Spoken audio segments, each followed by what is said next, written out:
The Matrix Deciphered BO of author. Call me the saint. I am the All-American, prep school, Harvard College graduating with honors in computer science and a minor in pre-medical studies and advanced degrees from Harvard and Dartmouth in business and science.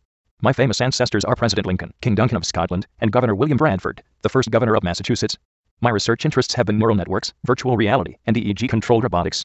Before graduate school I worked for the Department of Defense, Navy, NATO, and various intelligence agencies' computer science projects. I have done business consulting and computer consulting for the largest companies in the world. I have been a professor, inventor, artist, and writer. I am one of the last Renaissance men. My projects have included algorithms for echelon and CIA natural language parsing and classification of document content, IRS formula for red flagging audits, writing the artificial intelligence code to automate tracking of the Soviet nuclear submarine fleet and all water vessels, work integrating HADARP with SIGINT SIGCOMM and SPAR. I have worked on projects for the Justice Department connecting local, state, and federal databases for the tracking of terrorists. I developed a system for the FBI to track license plates past toll booths and other locations. I worked on the Soldier 2000 program to create body networks for reading vital signs and other information. A system I worked on called Sniper is operational in Iraq which triangulates on intercity conflict gunshots. I have been to a couple secret bases in the so-called free world. I have developed telemedicine, robotic surgery, and virtual reality applications for the Army. For DARPA, I have worked on satellite computer vision target tracking applications and tank simulation as well as integration of the land, sea, and air surveillance systems, like SASIS, towed arrays, and others. Projects that I have worked on outside of government contracts include my thesis on computer-generated holography, a project making paralyzed people walk again using choreographed stimulated muscles movements, face recognition, voice identification and recognition, fingerprint recognition, and neural network robotic controller. My research interests move to enhanced reality heads-up displays and wearable computing systems. My current research involves finding a cure for the mind-control directed energy weapons fiasco. The integrated global surveillance grid is actually part of the holy grail of weapons and human control systems. My apologies to the human race for my contribution to tyranny. I was tricked into thinking it would not be misused by corrupt government, especially in my beloved country. I was wrong. The Joint Non-Lethal Weapons Directorate has Skip Green on the governing board. One of my old colleagues at a technology think tank in Cambridge, partly in charge of the radio frequency weapons testing for neurological disruption, now torturing and killing people worldwide. Several other US Navy and UK Navy scientists have been knocked off, and that is why I have come forward. I know my time may be near. I am currently a professor in computer science and business, helping to educate the public on government corruption, greed, and stupidity. Like my ancestor Lincoln, I am fighting against mental slavery in a new civil war engineered by the same useless elements in over 80 government agencies who have tested radiological, drug, and viral weapons on unsuspecting Americans for over 45 years. I have great pride in the fundamental and constitutional values of America, and mean no disrespect by my blasting the incompetence, apathy, and stupidity of those involved in the conspiracy of involuntary biological, chemical, and psychotronic human effects testing. There are so many brave men and women serving in the armed forces who fight and protect us for the American values they believe in, but because of the silos of information called compartmentalization in the security agencies and the lack of accountability and oversight of black operations and some top secret projects, diabolical elements become rogue or worse, destroying the very country they are tasked with protecting, turning it into a hypocrisy rather than a democracy. My goal is to awaken Americans to the continued horrific acts of military and CIA weapons testers in this country and the other branches of government's inability to stop them and hold them accountable. All I ask from the reader is to listen to testimony and validate facts presented here and come to their own conclusion. Then fight to win back America from this silent overthrow. This has been my project for about 2 years, investigating government corruption, incompetence, and cover-up, upon which I accidentally stumbled one day while looking at a reverse MRI scheme to inject electromagnetic signals into the brain for virtual reality applications. I have interviewed over 200 people and worked on the highest level of military projects for the US, NATO, and UK, and have given videotaped testimony to senators and representatives on this topic, resulting in lip service, since they have no real power to enforce. 2 high-level FBI agents and a couple CIA agents have come forward to validate the existence of a cult-like project that continues to grab random people for mind control experimentation. 2 of these have since become part of the program and endure daily psychotronic tortures. All the torture can be done using directed energy psychotronic weapons with the so-called Continental Ballistic Missile Surveillance Defense Grids. I apologize to the human race for any contribution to these 4th-generation weapons that I may have worked on that are more horrific than the nuclear bomb, and whose cover-up is more pervasive than the Manhattan Project. And because of the horrific acts of violence being committed on as many as 2,000 Americans as far as my research has uncovered, and many others in other countries, I understand the extreme risk to my own welfare that publishing this material will have. But freedom is so important to me that I know full-heartedly that the human race must have an open discussion on these weapons to decide their own fate before the point of decision is gone, that I am willing to risk divulging so-called national secrets. All I offer you is the truth. All information presented in this book was received through legitimate channels such as the Freedom of Information Act, military documents, victim testimony, and turned agents. I still hold valid the oath I took to keep secret the details of the projects that I worked on under budgets.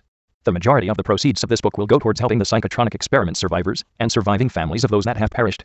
When the government fails, business and the citizens must look out for each other. Remember, all I offer you is the truth. Morpheus, The Matrix Preface. My motivation for writing this book was to help consolidate the technical information about the most advanced, secret military weapons being tested on civilians throughout the world, and to give nude-ass victims a literary reference that they can give to police officers, psychiatrists, and family members so that they can be quickly educated on what is happening to them. When the person is menticized with drugs and electromagnetics, it is extremely difficult for that person to articulate the complex politics and devious cover-up being used on them without sounding crazy. After reading this book, the only excuse people of the community have for continuing to disbelieve the victim is their own ignorance and inability to cope with the shame of being American. I will sound extreme in my writings. It is the intention of the government experiments to be as violent and harsh as possible to victims, to make them sound crazy when they describe the events. I thought about toning it down to be more believable, but it wouldn't have been the truth. This needs to be part of the historical records for future generations, to learn the failings of our own. We should have been more vigilant.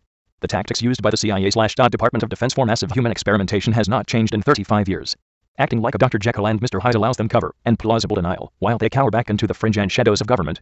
If they made the experiments mild, people would be more likely to believe the CIA conducted this kind of torture research. Congress is impotent to stop it, although they have tried many times in the last couple decades. So as a fact of life, we must cope with the reality of the loss of control of our government and fight to spread the truth through word of mouth and other yet to be controlled information channels. Ignorance is the only enemy, and everyone working to keep secrets or spread disinformation are merely the unimportant ones to be sacrificed in this classic metaphorical battle between good and evil. I titled this book The Matrix Deciphered, because I was inspired by the movie series The Matrix, which was a clear and very accurate metaphor for what is occurring to people. Morpheus says in the movie, "Nobody can tell you what the Matrix is, you have to see it for yourself." You do not want to see the Matrix for yourself. I will do my best in the following pages to unravel the metaphor, and boldly explain exactly what the Matrix is. You will quickly realize how the complexity of the games of power, control, and disinformation strategies have evolved in the last half-century. A certain level of skillfulness, and much time is needed for the average person to parse through the vast amounts of material necessary to consolidate it all to a few understandable truths. The only way we can win this informational civil war is by educating a certain percentage of the population who will understand the technology and believe the thousands of witnesses. Only then will government finally stop torturing and killing citizens with these directed energy weapons and apologize for their indiscretions. Then a new dawn for mankind will come of age that promises to unify the peoples of the world, eliminate pain, and possibly allow us to cheat death. It is the last war that will ever be fought. But the stakes are very high. It is our souls, our freedom of thought and expression, our uniqueness and individuality that will be lost forever if we fail. Introduction. The American delusion, a dream and a nightmare. We are raised on lies and practiced self-delusion. We ask, do these pants make me look fat? And we dread the response, no, it's the fat that makes you look fat. The pants make you look colored. We teach others to lie to us. We believe what makes us feel good and rationalize away those facts that don't. We are in the land of deception. The average person tells 2.5 lies a day. As a social experiment, try counting the number of exaggerations and flat-out lies you encounter in a day by people, advertising, and watching the news. Assuming you are worldly and wise enough to disentangle the word games, you will be shocked. For some, the dream state is pleasant. Sheltered from the misery of the world, given a continuous false stream of hope, and led to believe that they are part of something good, righteous, and moral, many live in an ignorant, myopically focused bliss. For others who adventure too far with truth and knowledge, they will find the roads not traveled to be scary with factual realizations. A mind once stretched cannot regain its original shape. Be forewarned, you cannot be put back into the Matrix, i.e. the American delusion. I used to pose this philosophical question to peers. If there was a virtual reality machine that seemed real in every way, and you could determine what your perfect life would be in advance, would you agree to live in it for the remainder of your physical existence, assuming your memory could be erased that you chose to do it? Your answer is quite revealing about the base motives that drive your everyday living. If you answer, no, it isn't real, my life would be meaningless, then you are the type of person who is driven through creating meaning in your life and define your value through your relationships with other people. If you answer, yes, of course, who wouldn't want a perfect life? Then you are a pleasure seeker and define the reason for existence is to optimize your quantitative happiness through your chronological lifespan. The question is not just a philosophical one anymore. But like in the movie, Vanilla Sky, things could go wrong. I always answered the question as such. I would absolutely do it if I could be assured that the illusion had a 100% chance of success.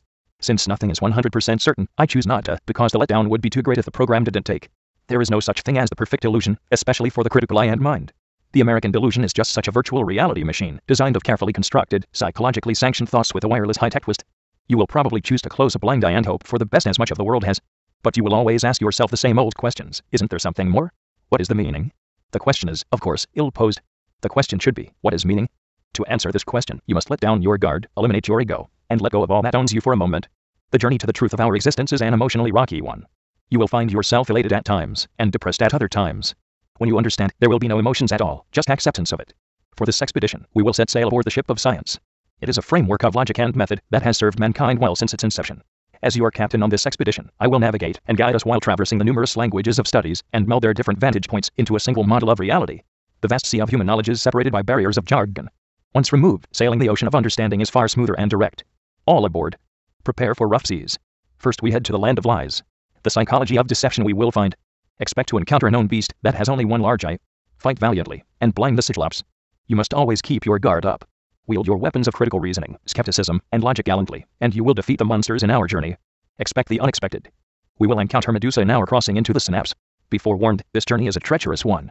Hypnotic spells that will turn you to stone chanted by witches unseen, and the sirens of forbidden knowledge will lure us close to our death. But fear not, Apollo the son of Zeus, the god of truth and of light, smiles upon our journey, for he too is in confrontation with Mars and Ares, the gods of war. The truth is not always what you expect to find. During our journey to the land of deception, we must dig deep and follow Alice's white rabbit down the rabbit hole. Time and space will no longer be flat, and proportions and logic will seem to conflict. The Mad Hatter is not to be trusted for directions. He is confused on purpose to mislead us in the maze of lies.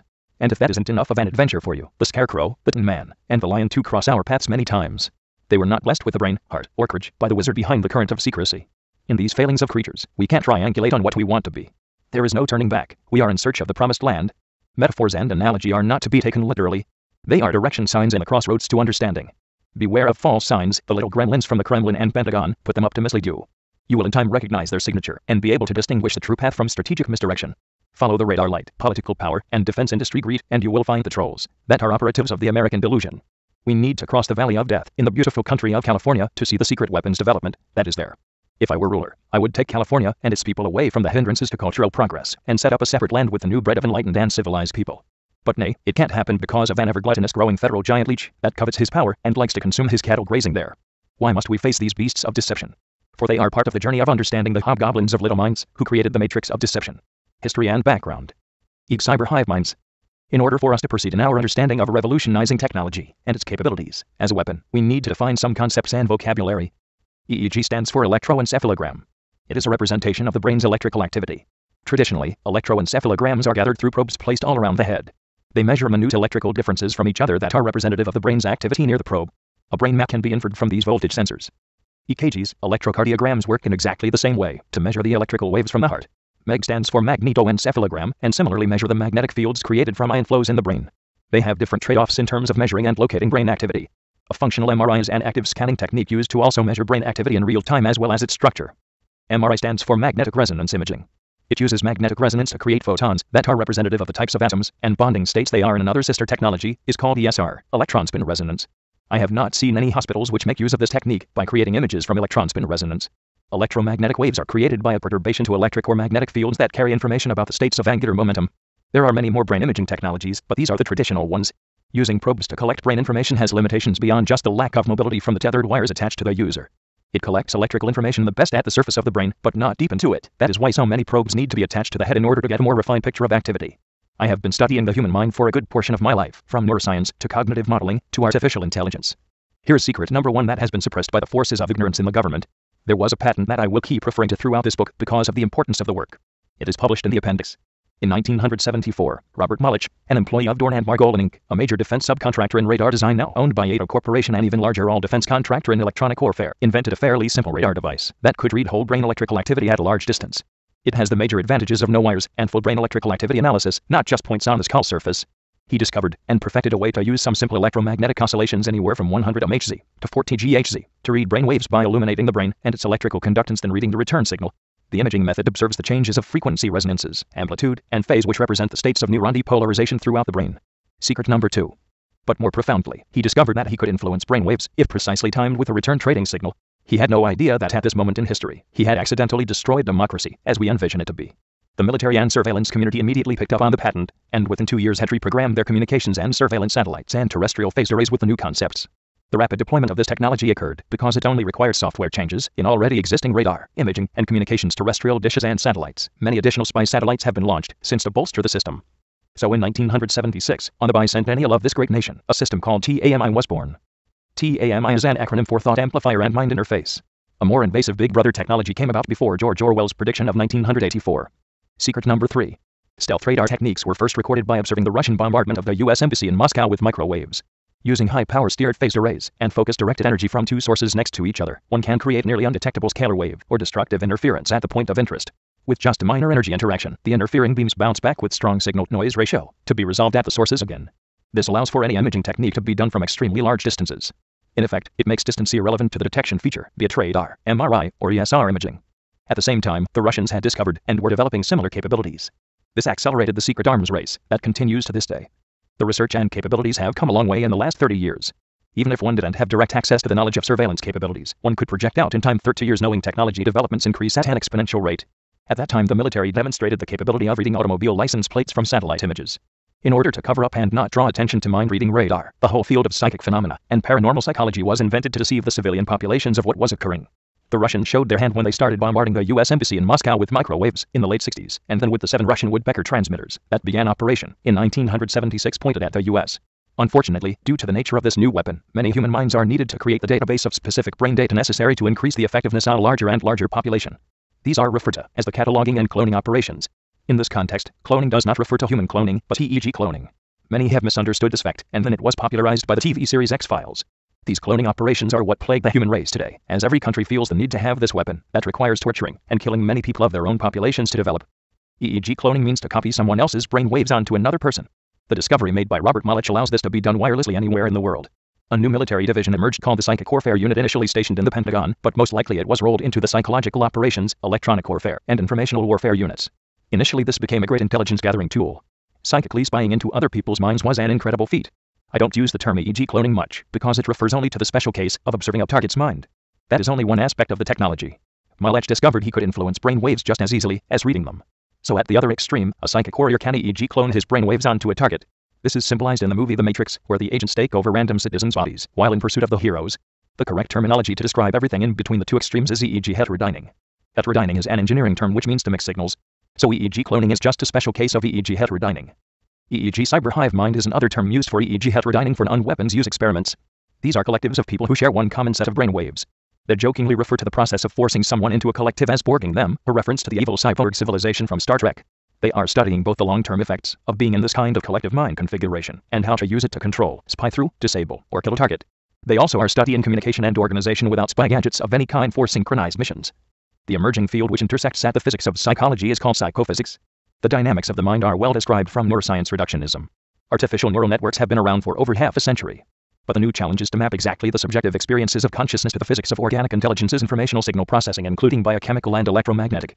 The word psychophysics has additional connotations that are quite appropriate in the way that this field has evolved in the secret labs around the world. The tools of psychophysicists are called psychotronics.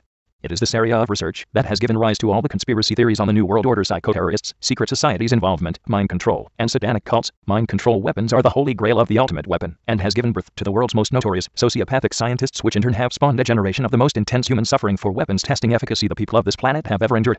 The first documented use of mind-reading radar.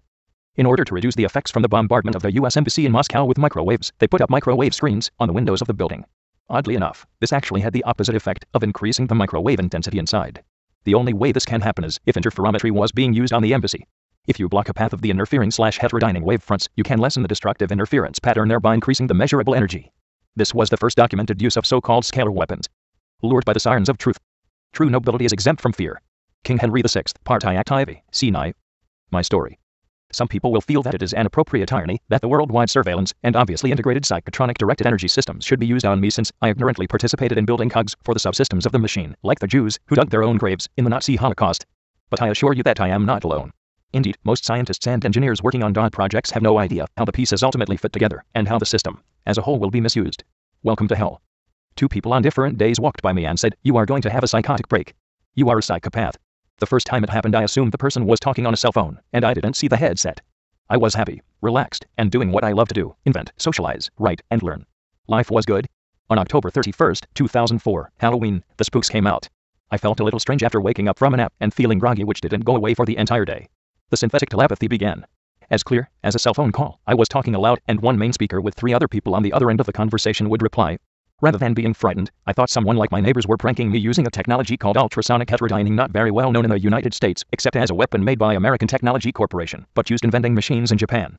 They had a program, like Candid Camera, that used this technology to make people think they were crazy, and used it for other gags. It projects sound so that only one person can hear it at large distances. It was very fascinating for me to get a demonstration of the technology. I thought it was Halloween, and they introduced themselves as a satanic ritual abuse cult. I wasn't really very familiar with cults, but I assumed that could be scary. When I didn't seem to react to that cover story, they went on to try several others. "We are the Borg, and we are assimilating your uniqueness," a man proclaimed in a confident voice. Whatever, was my rebellious, disinterested reply, even though I was actually quite interested in the technology demonstration. "I am God." Pause. "Would you believe I am the angel of death?" The conversation continued. "No, okay, we are evil aliens, and this is an alien abduction," they less assuredly claimed. I thought to myself without speaking, well, they really should have rehearsed this prank before trying it on me. How about this? We are brain nappers. You are food for thought. The conversation became more belligerent and repetitive. The only relief I got was putting mineral oil in my ears and plugging them with wax. However, it continued for 9 full days, and that's when the torture began. Imagine every pain you have ever felt, and many you haven't, being repeatedly played into your mind, like MP3 files for 12 seemingly unending months. All the time, the narrators describe in detail what kind of pain you are feeling, and psychologically abusing and tormenting you the best they can. After being run through the battery of torture tests, I can confirm that what one of the researchers involved with mind control brags about in his paper is true. I can control every aspect of human mental function at 450 MHz.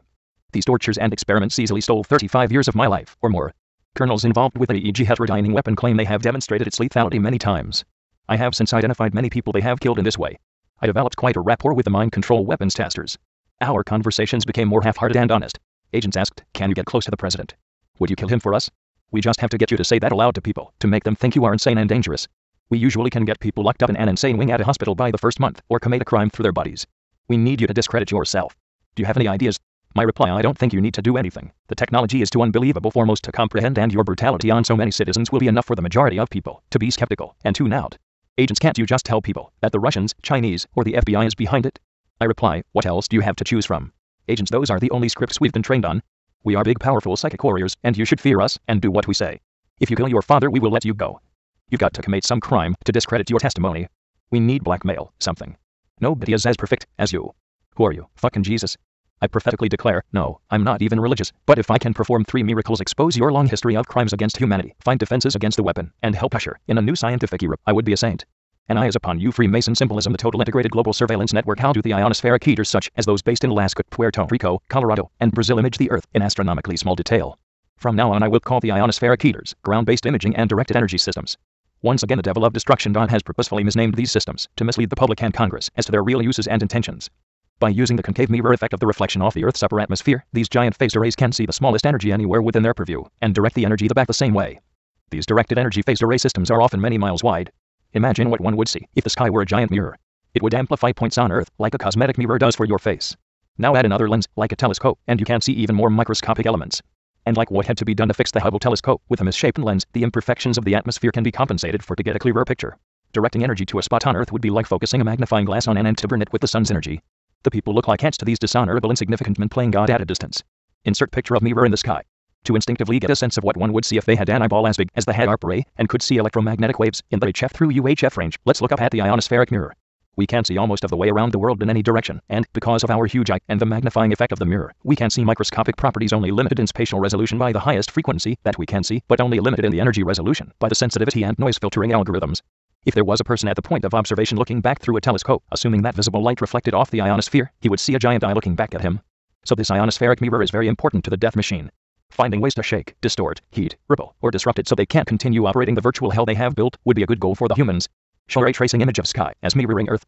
The ionosphere starts at 50 km and extends to 650 km above the Earth. There are several layers, and each layer has plasma, or ionized air, that reflect and refract the signals from a vertically pointed radar known as an ionizon, also a major part of the so-called ionospheric heaters. The angle of refraction and total internal reflection depends on the wavelength of the electromagnetic wave and its angle of incidence to the layers of the ionosphere. Show map of range of known directed energy field arrays and power levels based on total internal reflection and overlap of other directed energy fields at different common radar wavelengths. Resolving power of the ground to ionosphere to ground telescopes, aka directed energy and Earth imaging systems. Put formula for resolving power based on size of phased array field lens and wavelength, and add the magnification factor from the concavity of the Earth's atmosphere. Electron spin resonance ESR. This is the secret sauce that the conspiracy kills to keep secret. Notice that there are no ESR machines in hospitals. Why? Because it would become immediately obvious how easy it is to read body electricity from radar, i.e. brain waves, at a distance. The basic concept is simple and very analogous to the way magnetic resonance imaging works. It works on manipulating spin and gyro frequency of electrons. Picture of out-of-sync electron frequencies and synchronized gyro frequency. If only 5% of the country were smartest enough to understand this basic physics, we wouldn't be so easily manipulated by the disinformation agents that say brain waves can't be read by radar imaging fields, or that neurotransmitter release can't be modulated by timed electromagnetic fields. If the people of this country want to be free again, they need only to understand these simple physical truths, and that shall set them free from the alien psychological and psychotronic enslavement. It isn't an accident that the United States is at the bottom of the first world countries in terms of math and science education. Electron spin polarity resonance EPR. In this imaging technique, the spin polarity is measured by flipping it, which adds or subtracts energy from the system. Energy must be conserved, so a photon is given off if it goes to a lower energy spin state. It is heated during the movement to a higher energy state, prepping it for a synchronized transition back to a lower energy state. The body's electricity is modulated into delayed state transitions because of the local electric field variations. This return signal is processed, and the very high signal-to-noise EEG patterns are extracted. The sensitivity is truly science fiction-like. Even a single nerve or neuron firing can be picked up individually. This gives new meaning to signal intelligence. Magnetic resonance imaging MRI very similar to the way magnetic imaging works, with the spin of the nuclei of atoms with their magnetic moments. Picture of MRI synchronized nuclei rotations in E and B fields. Traditional radar bounce imaging. Scalar or interferometric stealth radar so in order that academics and commercial industries don't accidentally discover how much surveillance the militia does on them, and so that the energy from radar does less damage to human tissues and the environment. The clever and unintuitive concept of doubling the power to the area under surveillance was born as stealth radar. If two or more beams such as pulses from the Alaskan and Puerto Rican imagers converge on an area in the continental US, the beams would either double in intensity constructive interference, or cancel completely destructive interference depending if the waves were 0 degrees or 180 degrees out of phase from one another. The beams or wavefronts bounce off the area under surveillance undetectable by an observer at the point of interest. The wavefronts don't just stop, they continue from their reflected and scattered trajectories, to be collected by any type of sensor once the wavefronts have moved out of each other's canceling beams, which exists as a scalar field, or slangily termed gravity waves. In addition, the scatter stealth radar would make it appear like free energy was coming from nowhere due to the microscopic differences in scattering angles. This is the so-called psychic energy that seems to emanate from people. This is what powers Colonel Thomas Beardman's so-called free energy machines. The free energy machines are just harnessing the power of the destructive fringe of the powerful stealth scatter radars. Colonel Beardman claimed a 75-watt free energy device. I heard that there was 30 watts of scatter field energy from a human body. That's pretty close. What he is actually building is a scalar or gravity wave detector. Interesting how he funded this research through a company that claims other mechanisms of action. Is this considered black budget funding? I wonder what his investors think. Diagram of scatter energy and beam cancelling fields, millimeter wave, infrared and visible wavelength satellite imaging. This topic is self-explanatory. Everyone has seen the incredible detailed infrared imaging capabilities of the military. They can see heat signatures through walls. What do haunted houses, ghosts, alien abductions, and the Bermuda Triangle have in common? Remember how the air becomes electrified before a haunting by the appearance of a poltergeist in movies inspired by this weapons testing on the public? We've busted our ghost in the machine. Remember how planes would be downed in the Bermuda Triangle because their compass needles and instruments would go haywire? Those were directed energy attacks from the Puerto Rico radar field built in 1959. Remember all the shows about cars stalling and radio stations flipping right before an alien abduction scenario? These are all the same radar tricks, but with varying degrees of lethality. These tricks are all done by the same technology and the usual criminals in the bowels of the beast. Who gave the chimps the gun? Who are the chimps' handlers? They are the high traders and should be hung according to the law of the land for trading the chimps to attack their own country and provoke wars around the world. The cost in terms of human misery for maintaining such a large killing machine is far too great. Just so insecure, frightened Americans can elude themselves into safety. See the section on the probability of being killed by the US machine versus foreign governments, terrorists, sharks, or lightning. The war machine that is supposed to make people safe is statistically their biggest threat. Ignorance may be bliss, but what you don't know can hurt you. Vanek hacking the human brain. Computer hackers are always finding ways to zombify as many machines as they can. This means that they find a way to hack into your system and install remote control software of some sort. The military's programs, called Zombie Ivy, were similar in goal. They wanted to be able to hack into people's minds and create remote-controlled zombies. They succeeded over 30 years ago, and the technology is now close to perfected. There is a stalking phenomenon occurring in America and around the world. Read Terrorist Stalking in America for another perspective. There are 3 kinds of stalkers, one of which have been released by the Freedom of Information Act documents that describe government stalking programs, or goon squads, as they are called in slang. CIA and other agencies training their employees for intimidation tactics abroad, and in the US are one form of the members of terrorist stalking gangs. The CIA has used these tactics to help overthrow governments and intimidate leaders of other countries many times in history. The second purpose is to play into society's programming that people who think government agents are following them are crazy. Discrediting an individual through mudslinging, blackmail, or erratic behavior has been a high-priority documented skill for these agencies. The other 2 types of stalkers are mortopes and victims of zombification. The global system, TAMI, can hone in on a compatible mind and instantly be able to manipulate it to some varying degree dependent upon many factors. The offense practices their trade by influencing people near a targeted individual to convey information only pertinent to them for spy games. These people are everyday citizens unfamiliar with this high technology. The effects are so subtle without lots of trading to detect, nobody would be the wiser. They would at most just question why they did that or felt the need to say that. The third category of stalkers is the most disturbing. True zombies are created through the voice of God microwave hearing effects.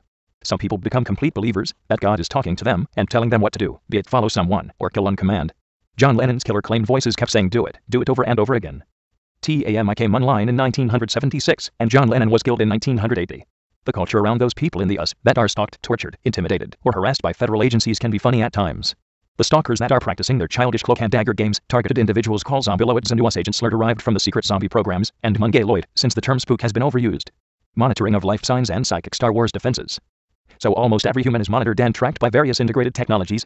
One justification for TAMI is that a global system to monitor everyone is necessary to alert the military in case of a psychic war and protect the leaders from electromagnetic influence.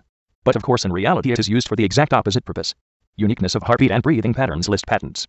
Other Star Wars directed energy weapons plans. I have seen plans for electromagnetic railguns for launching projectiles in space at other satellites. They use superconducting high-powered magnets to accelerate projectiles faster than bullets. Imaging the brain and other Earth objects. From my protected sources I have seen brain images derived from the TAMI system. I was not told how they were produced, but I can reverse engineer some possibilities given what I know about surveillance capabilities. Using cognitive modeling techniques, one could construct a PET, or functional MRI, like image showing brain activity simply using the phase, amplitude, and frequency information from mind-reading radar. A spectral image could be constructed based on models of brain function, and an electron spin resonance topographical head map. Since the brain activity is precisely known, it could be rendered and displayed in a 3D image. Other methods might include using submillimeter or terahertz wavelength radar or Earth-Gauss MRI/ESR techniques. Incredible that this can all be done with a constellation of spy satellites or ground-based phased arrays. In medicine, one technique is called computed tomography or CAT scan, which uses X-rays to obtain image data from different angles around the body, and then uses computer processing of the information to show a cross-section of body tissues and organs. X-rays are not used for obvious health reasons by the equivalent radar imaging, but any or all wavelengths under the visible spectrum can be used to obtain a very good image of a person. The infamous HAAR phased array that stretches across Alaska is capable of Earth-penetrating tomography. Pictures of my soul's container. I have a friend who is a radiologist. He stuck me in an MRI machine to produce a screensaver while he was doing rounds before we went out drinking. I think I got a clean bill of health, because after reviewing the MRI slices he comments, "I am astonished at how unremarkable your brain is." My response, "Don't judge a mind by its container. Please take time to review the appendix."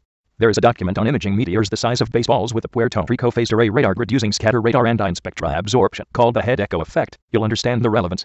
U.S. Embassy in Moscow. So here is what the U.S. learned from the Russian bombardment of the U.S. Embassy with microwaves in Moscow, after many years. By heterodyning two powerful beams of microwaves, where one beam mostly cancels out the effect of the other at the location of interest, you will have a near-scalar radar beam almost undetectable because of the low-intensity readings. The low-intensity microwaves still interact with the environment and bounce back to their origination. The original beams were very high intensity. So what this does is creates a method of amplifying the signal-noise ratio. It allows high-power signals to bounce off surfaces with a minimal reaction to objects. At the receivers, it can then be amplified with a clean signal. This is the secret to mind-reading radar. A typical directed energy hunting. The arrows represent the exact points in the audio frequency domain, where a target always hears the beginning of a phoneme of a syllable of a word. This is a pitch-EAC analysis of the white noise of a scanner during a severe voice-to-skull attack on a victim. Disclaimer: it is illegal to modify scanners to view military frequencies. All scanners are disabled in certain frequency ranges for national security reasons. So we used body resonance frequencies just above the military bands when collecting our data. Okay? God forbid that people have a right to defend themselves to see what energy frequencies are being used to attack and kill them. Although difficult to see in this shrunken image, the target can hear the same speech each and every time the sound is played. At the arrows, the government torture victim hears the syllables of the words. Everyone else hears pure noise. The word syllables and cadence that the target hears can be viewed in the broadband energy spectrum, however to the naked ear it can't be heard. Some energy changes are picked up by the simple power spectrum audio analysis. Here's the same white noise at a different scale in the power spectrum with edge detection applied. The rectangular areas are where the victim hears syllables of words again. Highlights include what look like and bands and formant voice patterns. This is the amplitude phase encoding of the noise, another method mentioned by both the Stocklin patent and Malech patent. It appears amplitude and pulse frequency modulated. Listen to the noise. You can't hear these features. If this is the deterministic broadband noise encoding plus the electromagnetic head resonance technology of the CIA for word choice, it is indeed cleverly hidden and specific to individuals. Observe the lower frequency broadband energy jumps that can't be heard if you have an equalizer on your MP3 player. While the audio analysis is inconclusive without high-end military-grade digital oscilloscopes and the expertise to reverse engineer the CIA word choice technology, other basic tests were more than obvious. During the attacks, the entire scanner spectrum, up to 850 MHz, became this white noise, and no other signals could be picked up. The target's body electricity, when measured by several voltmeters, went from 10 MV to over 0.3 V. Compass needles deflected by 20 degrees from magnetic north, and the video camera microchip sensor CCD charge-coupled device became ionized, and all the video became overly bright and color distorted. I did not have wireless EEG equipment at the time of these tests, but the neurological effects on a targeted individual again were beyond doubt. The directed energy hauntings are pretty common now, and I quit following the US military random attacks on people until I acquire the appropriate equipment to do the more sophisticated signal processing. Methods of encrypted signaling. The single gigahertz pulse through wall radar can be extended as a very covert method of messaging to a specific location. Using geographically dispersed transceivers, a signal stream can be encrypted, broken up, and then divvied out to the broadcasting stations via satellites or ground-based. The message is secured by both being encrypted and fragmented on their way to each station. The stations each broadcast with precise timing so that the pulses arrive in the correct order at only one triangulated point. Interception of the stream anywhere else will render the encrypted stream garbled and the bits out of order. I'll leave it as an exercise for the cryptologist at the top universities to devise an algorithm for deciphering one of these interceptions. You can imagine that precise psychotronic signal injection in conjunction with ultra-wideband, frequency hopping, or deterministic broadband noise could be done in a similar manner to create a low probability of interception and detection method. Poetry of shame. Porter Goss, you disappoint us all. You have the power to stop this with just one call. You shame Hotchkiss and the public with your lies. Torture is a common practice covered up with bizarre suicides. You were entrusted with power, but failed many of us in the last hour. Biocommunication and world control. Once again, I must question why the so-called Eastern Bloc countries are more forthcoming with their research, and the US and even NATO-aligned countries. The US government has hindered civilian research in this area tremendously through their active disinformation noise campaigns. Imagine how much material gets first filtered by the communist countries, then the CI. And finally we have to overcome the barriers of language to get this. Why is there more information coming in from outside the so-called free world, and internally? The answer is obvious for those who have seen the matrix of deception from both sides of the country's split personality. So this is a theory that is incredibly disturbing that crossed my path since becoming fairly well known as a researcher in this area. Often I get anonymously sent information from other saints which I examine with a skeptical mind due to the countless disinformation agents out there. But this deserves to be told. A machine for every man, woman, and child. Now that sounds like the thinking of a machine to me. Morpheus, the Matrix series. For this book I oversimplify some of the concepts so that it can reach more people. I preface this complex idea with the notice that it is still being simplified for general consumption. Bioelectric field modulation could well be the mode of one type of interaction of these directed energy weapons. This is what is studied most amongst the New Age group, and the psychics of yesteryear as well as what comes out of the Eastern Bloc. We know that informational coherent neuron modulation will connect with any brain. Both magnetic and electric fields in the most basic form interact with neuron communication, but the reason we don't go into convulsions from all the electromagnetic signals that our bodies absorb is that they are not significant in terms of the repetitive time series cognitive pathways, i.e. brain entrainments. There is a precise opportunity for amplification, and thereby modulate and piggyback brain signals with another external signal. Your informational pattern and cognitive model is nothing like any signal you would absorb from radio stations or electrical appliances. One must exactly get the train of pulses correct in order to influence the outcome significantly and amplify the effects. Growing virtual neurons. This is one method to usurp a mind and create a higher-order mind network. Let's look at Medusa's head again in the dendrites of the neuron. Assuming one could wirelessly measure some property that was representative of the state of that neuron, one could grow virtual neurons connected to it. Since many methods of neurotransmitter modulation are researched along with raw electric or magnetic current induction methods, influencing the voltage at the hillock of a neuron can be done. With just those two sets of tools, one can grow virtual neurons to every human brain. Cyberneticists working on the concept of a global brain have no clue that it has already been done to some extent and completely wirelessly. They all focus on neural chips and plug-in brain links. Furthering this idea to its logical end, one could create a higher-order mind from connecting all human minds together, a global brain. Has it been done? I know for certain that many people have been mapped and connected to the US mind network.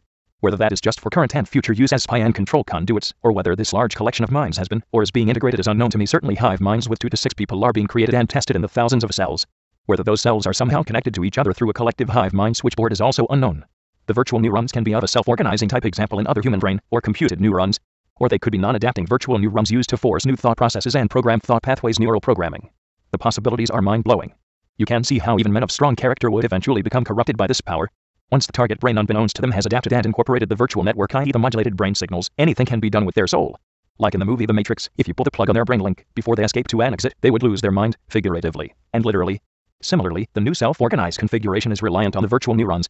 If the signal suddenly stopped, the organic brain would take some time to readapt to its new configuration. Mind's magnetically integrated neuron duplicator function might be to literally duplicate a target brain through a copycat parallel artificial neural network. Over time, the artificial network should accurately cognitively model the target's cognition. Because the model is artificial and computed, it can be run in fast forward, and thereby predict probable next states with a set of confidence levels, speech, and reactions, for example, before the target's brain has achieved those states. Victims of the psychotronic research call this one form of demonstrated thought reading. Uneducated or conspiratorial psychologists call this thought sonorization. Thoughts being finished and spoken back to the target before they barely begin or are fully aware of their own thought. Let's imagine if everyone has their own artificial mind model running all the time. A program composed of synaptic-weighted matrices constantly growing with the person, basically a soul duplicate of pure information. Occasionally, a person's mind will separate in its program evolution from the actual human mind's evolution due to any number of events, profound new experiences, psychoactive drugs, brain accident. Perhaps this is what triggers an alert for the monitor of minds to send in the psychic assassins to kill or disable the person who is no longer on the mind network and might be considered a threat unchecked and unmonitored. If the artificial cognitive model becomes way out of sync with the actual person, the person needs to be incapacitated so that the knowledge of the matrix of deception isn't spread and doesn't pull others out of the American delusion. I'm just having fun speculating here. My aliens began the synthetic telepathy conversation with the statement, "You hurt your mind. You lost your mind." Those low-life aliens love their head games. Another way to estimate how many people might be on the mind network is to look at the rate of tinnitus in the population. How many people hear a very high-pitched square-wave tinny sound once in a while? I scoured the medical research in this area, and none of it satisfactorily explains the neurological and biophysical processes that give rise to this kind of tinnitus, as described by government torture projects and the general populace. Tinnitus affects 17% of the general population. 17% of the US population is 50 million people. The US mind control network is rumored, as of 1985, to be able to handle 25 million people. In fact, when the cases of tinnitus that have real physical causes are removed from those stats, it matches exactly. With a potential influence over 25 million people, all public opinions and elections could easily be manipulated. In fact, until we regain constitutional controls over this integrated weapons system, no public servant, politician, or military leader should be allowed to serve if they suffer from any sporadic or constant tinnitus, as described. This is why a civil war will occur, and not a revolution. Potentially 8% of the population cannot be woken up from their slumber, and will continue to power the military machine.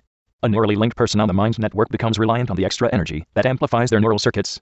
The person's brain chemistry adapts to this extra energy through biological processes. It is similar to how a person becomes tolerated to psychoactive drugs or poisons. So other than tinnitus and the side effects of an overexcited brain for a couple of years, if a person was brain napped later in life and didn't grow up with the brain amplification signal, one would never notice their soul. Their informational essence was being held in a vast array of supercomputers in an underground military facility. This religious metaphor runs throughout many military programs. From the nuclear submarine named Trident, the weapon of the god Neptune, to the NASA rocket Apollo, to the acronym for the space-based weapons, gods, global orbiting destruction systems. So if you believe in the soul, you have a duty to free your soul twin being held captive by these supercomputers and potentially tortured in a simulation for eternity or until the power is shut off. Selective memory erasure and thought filters. In the movie Sunshine of the Spotless Mind, a reference to Aldous Huxley's work, people could remove selective memories of old lovers if they were too painful. The CIA program EDM electronic dissolution of memories has this capability. If your mind is duplicated with an external signal, for argument's sake let's say, half of the signal is due to your brain's electrochemical processes, and the other half is the mind cognitive model simulation of your brain, that should be nearly perfectly in sync all the time. By forcing memory recalls of the memories to be erased, EDM can track the neural circuits, mathematically represented by matrices, in the cognitive model, and turn them off. This could be done by an active filtering recognition system of the brain patterns.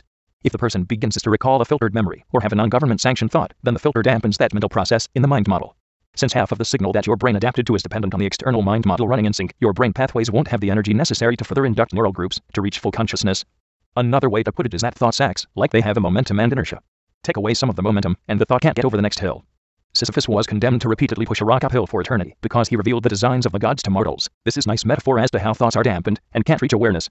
People on the mind network are condemned to not becoming fully aware without the energy and momentum necessary to repeatedly push the thought over the top of the potential energy hill.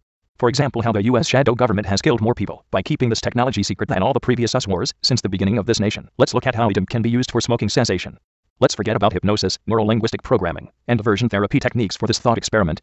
Rather than using amplified self-destructive behaviors for silent assassinations, smoking urges can be dampened or filtered just like a memory or thought pattern in the mind model. The Russians have successfully applied similar techniques. Bullet time research into enhanced human performance. You move like the agents. Trinity Neo, the Matrix. What happens once your cognitive model is in silicon form? Your simulation can be run at any speed. Subjective consciousness occurs due to the state changes in your brain. Computational equivalence implies it matters not that your function is run on silicon or a giant billiards game, as long as the output always has the same information content and functional equivalence. Psychophysics states that it must give rise to the same subjective consciousness. It is your soul twin. However, your silicon soul twin can be run at any speed. In fast forward at the speed of light rather than at 200 mph on depolarization velocity, the world around you will practically stand still. If you are bored, turn it down and time will literally fly by. See the section on silicon immortality. The CIA culture research into improving memory is still being investigated. See appendix for CIA and Inspector General documents. Add virtual neurons and amplifying brainwaves along with creating a dominant alpha brainwave state improves learning and memory. Recall is quicker too. One interesting property being explored is the hive mind collective intelligence configurations. Certain aspects of the combined heterodyne mind are faster and others are slower. Word choice can be greatly enhanced for speaking and writing as well as degraded. The search and solution space for problem solving and decision making is broader, and sometimes converges on a solution faster when the shared mind works well together. More interesting and practical for the military is the increase of physical reaction speed. Not only can machines respond to precognitive thoughts for fractions of a second quicker reaction times, but those predicted precognitive amplified thoughts can be amplified back into the same person and amplify those cognitive pathways faster than they usually would, thereby decreasing the time for the lightly grouped neural patterns to become full awareness and then converted to action. This would improve someone's hand-to-hand combat skills significantly. Stupid alien tricks, voodoo dolls. If the story isn't bizarre enough for you, it gets even funnier. Earlier I facetiously joked that the psychic warfare unit in the Pentagon during the 1970s was probably located next to the voodoo doll warfare unit. It actually is in the same unit, whose war room is nicknamed Hell. All involuntary human psychotronic weapons research projects report hot needles in flesh in various parts of their bodies as a type of practice torture. These aliens turn themselves into voodoo dolls. They poke themselves with a dull needle, but the amplified feeling for the clone target is perceived much more painfully. Of course, they could have designed a computer program with a human body model voodoo doll and select a point to poke, burn, tickle, punch, cool, etc. You can see how funny these scenes will be in the movie. More Hollywood movies inspired by the psychic warfare unit. Men in Black is about a secret government agency that watches aliens on the planet. They had a scene with monitors that showed 24-hour surveillance of all the aliens who looked human. The psychic war room monitors countless people's EEG patterns and translates it into audible and visual digital information that can be viewed on a monitor. The agents in the movie read the tabloids to get the real news. There is an interesting parallel to the truth once again. Tabloids will report on alien abductions. You now know how to translate and read between the lines. Alien abductions are the directed energy nervous system modulation experiments that the mainstream media is forbidden to touch. EDM electronic dissolution of memory. I have been pointing out how many horror movies have been inspired by these electronic mind control experiments that have been taking place in ever-increasing numbers in the United States and abroad. The movie, The Forgotten, is a clear example of one particular CIA/DOD program that was not discontinued after Congress's church investigations. EDM is an experimental erasure of memory. In the movie The Forgotten, several children were abducted and their parents were forced to forget about them. Of course, the age-old mythology of evil aliens as an explanation who was conducting these 30-plus-year-old technology experiments was the focus of the movie. People's ignorance and desire to believe the fantasy of aliens or demons still works today to redirect the anger that the public should have against the high treason that has become acceptable for weapons testing on the public at large. The Nazi scientists that were brought over after WWII infected our country's military and security agencies, thinking that testing on all humans, and not just Jews, is acceptable as long as there is plausible denial. It is now commonplace. Electronic dissolution of memory is achieved by several mechanisms. First, let's examine the EEG heterodyning option. When two minds are linked through TAMI, every thought is shared. The psychic attacker merely needs to blank their mind when a topic of thought occurs that they want to avoid. The blanking of their mind forces the memory recall of the target's mind to be blocked also. Thought redirection also works. Memories are just inductions of brain entrainments. If the subject is not trained in psychic defenses, their thoughts will blank also. This is only a temporary mechanism and does not affect long-term memory. A more severe method is used to erase long-term memory. What is nicknamed the deep fryer uses an overstimulation of memory creation to degrade those recalls. Neural network theory predicts that large training sets of data or experiences will exponentially decay earlier memories stored in the neural networks. So electronic neuron amplification technology was discovered to have this capability by accident. But of course, everything got weaponized and marketed into a project for budgeting. The third method of EDM uses hypnosis and signal coherence changes to erase short-term memory. Along with severe trauma and psychological abuse, these methods are used to try to get a victim to repress and forget their experiences from the experimentation of electronic mind mapping, influence, and control for obvious reasons. As with testing and experiments, there is a probability that they won't work on certain minds and personality types. This is what they are interested in and documenting for weapons efficacy. Hypnosis and suggestion to forget with traditional vocal channels has been successfully demonstrated since Freud's day. Signal coherence is a relatively new concept. Your brain has natural operating frequencies. If altered, the information is stored in your vast neural network under those new conditions. This is called state-dependent memory. It is observable as people who take psychoactive drugs or alcoholics. Memories stored under those mental conditions can only be recalled under the same conditions. Hypnosis has been demonstrated to recall memories under the same condition. Planted CIA paid psychologists popularized this phenomena as false memory recall. Many children have been subjected to these brutal culture experiments back in the 70s, and when the memories began to resurface, many pseudoscientists of disinformation called them false recalls. Defense lawyers of child molesting priests also latched onto this concept for their defense. Memory probing. One of the more useful aspects of this technology is the ability to probe memories. The EEG heterodyning practice attackers play the same game with all victims. They are able through two techniques to walk the victims back in time to think that they have been linked to the victim since birth.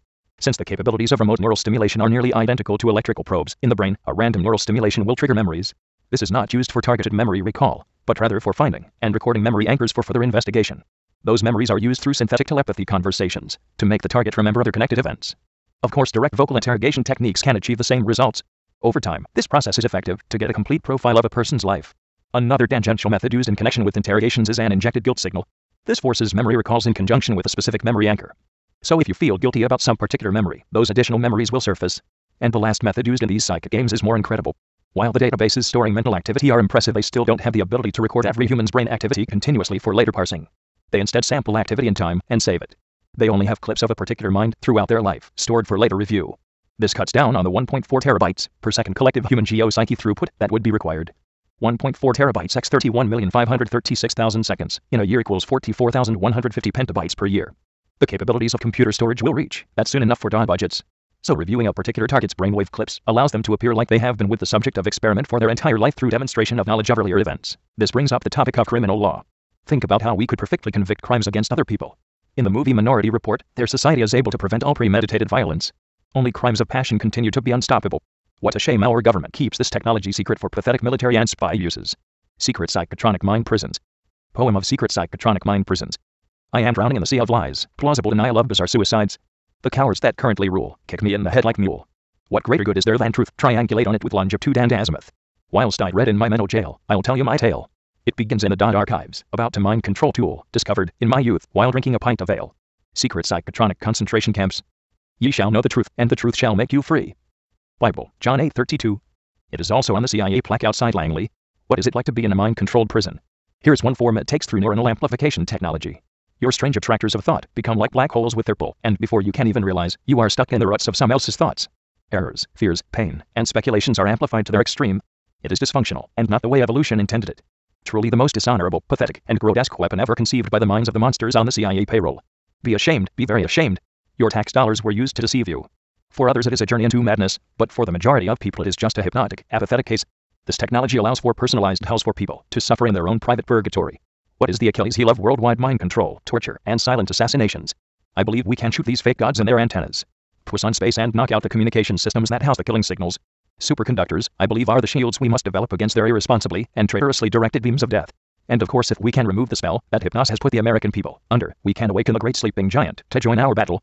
Comic relief. To take another break from the serious and dark issues that we face, let's look at some amusing situations where the technology could be useful. Imagine you are Cyrano de Bergerac, a chivalric duelist with a comically long nose, and you wish to woo some young lassie, but haven't the game, or smooth words from which to court. You could DEG heterodyne with a smooth talker, and let them say the words she wishes to hear from your mouth. It is true, this can be done today. And in return for the favor, you allow the smooth talker to share in the prize, simply by extending his invitation to EEG clone your experience of making passionate love to your new bride. Hypnotic entrainment pulses. What many victims report, and I experience myself, is a 3.2 Hz pulsing phaser-like sound. Visit www.thematrixdeciphered.com to hear the sounds of psychotronic weapons. Here's a sample recorded from my equipment during the heaviest targeting. This is what I hear in my head.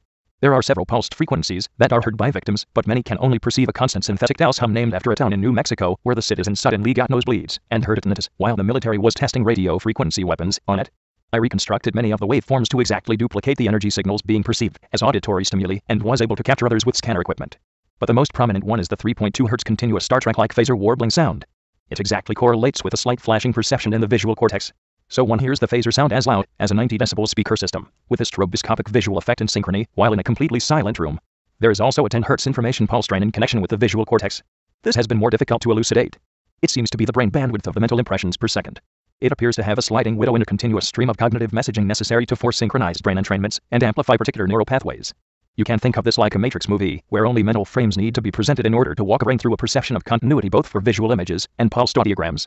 Now, when the phaser-like sounds of psychotronic CEG heterodyning are heard, the synaptic modulation impulses are out of sync with the target's brain waves. Also, when the voice modulation is not heard by the victims, the other sensory controls are diminished. But when one does not hear the tinnitus-like sounds, they are strongly connected with the global human surveillance grid and perfectly aligned with their program. Here's a sample of my EEG spectral energy. Note the power in the 3 Hz line that is with me in sleep and wake states. EEG power spectrum sample. This phenomenon is likely due to Dr. Lynn's University of Chicago description of the microwave hearing effect. That is, there is a thermoelastic expansion of brain tissue that reaches the inner ear and stimulates nerves or hairs in the cochlea. Perhaps there is another mechanism that causes audio perception of the absorbed energy misaligned with firing brain pathways. Failed binaural integration of acoustic heterodyning perceived interpretation of two signals would cause a similar phenomenon. Diagram here to explain binaural beating and acoustic heterodyning. Integration of stereo sound into the difference between the frequencies at the base of the brain. Put a sample on the website for visitors to use headphones to hear. To get a visual understanding of how pulsed audiograms or mental impressions work, tear out this encoded page. Go to the website www.thematrixdeciphered.com to grab the frame image. Print the frame image out on a transparency. Slowly slide the pulsed, phase-encoded visual message behind the grid. Your brain will make sense of it and even perceive continuous motion. Insert the phase-encoded pulsed message with a bouncing dot. Below it, key in descent a bit, the Avenger will come, or us flag transforming into the constitutional flag. Stupid alien Strix, we just zapped you from the Star Wars space lasers. Did you feel that? My mentally impaired militant moron says. I feel a couple bee stings on my neck and arm. Okay, we actually just pulled a couple hairs out, but it felt like it, didn't it? The sounds of psychotronics. The walls of the mind prisons have a tinnitus and melodic-like sound to them. Most victims who are part of the denial of service attack hacking of human minds genre of experiments hear either an unbelievably loud ringing often melodic, or they hear the voice communications from the neural link, aka synthetic telepathy. When the signal is out of sync with your brain waves, the tinnitus-like sounds are heard. If you can imagine back when you were in school taking a test and someone is grinding their pencil while sharpening it, or a jackhammer is heard outside the window, you say the noise is so loud that you can't even think straight. That is exactly what electromagnetic imprisonment is like. The tinnitus or microwave hearing effect is so loud that you can't think straight. When you don't hear it, do you know that that same power level is now influencing your thoughts? You can hear the handlers or mind prison guards as clearly as a cell phone call. This is the synthetic telepathy that the CIA has been working on for decades. Thousands are enslaved under the US program and tortured daily for the continued Cutler research program that never ends despite how often Congress asks them to stop. Just like with torturing Iraqis and denying it, they just outsource the programs to subcontractors or create a new secret agency with new titles to creatively bypass the intention of laws. Criminals run the government now. They spy on us despite the many laws to stop that. They conduct psychological and information warfare and call it propaganda. They try to assassinate foreign leaders with these weapons despite clear laws that prevent it. Bush can't even recite the Constitution or the Bill of Rights, which demonstrates what depravity and a devolutionary period we are in politically. To hear the very synthetic sounds of psychotronic concentration camps, visit www.thematrixdeciphered.com. World Politics and Conquest. The psychotronic concentration camps are no small operation. It is being done on people throughout the world, and not just in the US. The invisible torture without physical scarring is purposefully creating growing anger and resentment towards the US and allies around the world. Manchurian candidates are created with these methods developed out of the CIA Culture program. What is their strategy and reason for doing this? I don't pretend to understand all the complexities of world politics and need for power and domination, but these aggressive actions and attacks by the US on the world's population must have the purpose of creating the impression and fear that terrorism is everywhere. Perhaps it is further justification for military expansion and a new world order. Perhaps it is the way the military is creating the atmosphere where these neuron-influencing weapons will be acceptable as stated in some of their documents. Perhaps it is to justify further loss of freedom and more domestic surveillance ushering in a fascist state more quickly. Self-attacks and the purposeful creation of resentment is not a new scandal. The US has done this for decades with plenty of success. People are simply incapable of asking the difficult questions and linking cause and effect. These mind-control directed energy weapons were used on Saddam in 1992 according to a quote from USA Today newspaper. I can't imagine that this had anything to do with the US having to go back to a very expensive war years later, I say with extreme sarcasm, yet no one believes the scale of which these weapons are being used on people around this country and others. There are 70 victims in the UK that have come forward. I have contacts with nervous system weapons test victims from China, Taiwan, Russia, Australia, Germany, Sweden, Finland, Canada, Mexico, and the list goes on. They need to make sure the weapons work on every culture of every language, so they need to actually torture and try to cover up their weapons tests by killing the victims. Pretty incredible, isn't it? Our perceptions of self as a country is completely skewed with irrational patriotism when judged by our malevolent actions in the world. The game has become more sophisticated. These rogue government agencies are using a third party, sometimes unbeknownst to them, to commit the self-attacks. This indirection is enough for most Americans not to believe it is occurring. It is the age-old method of misdirecting anger at the wrong groups. The warlords in the US want some action.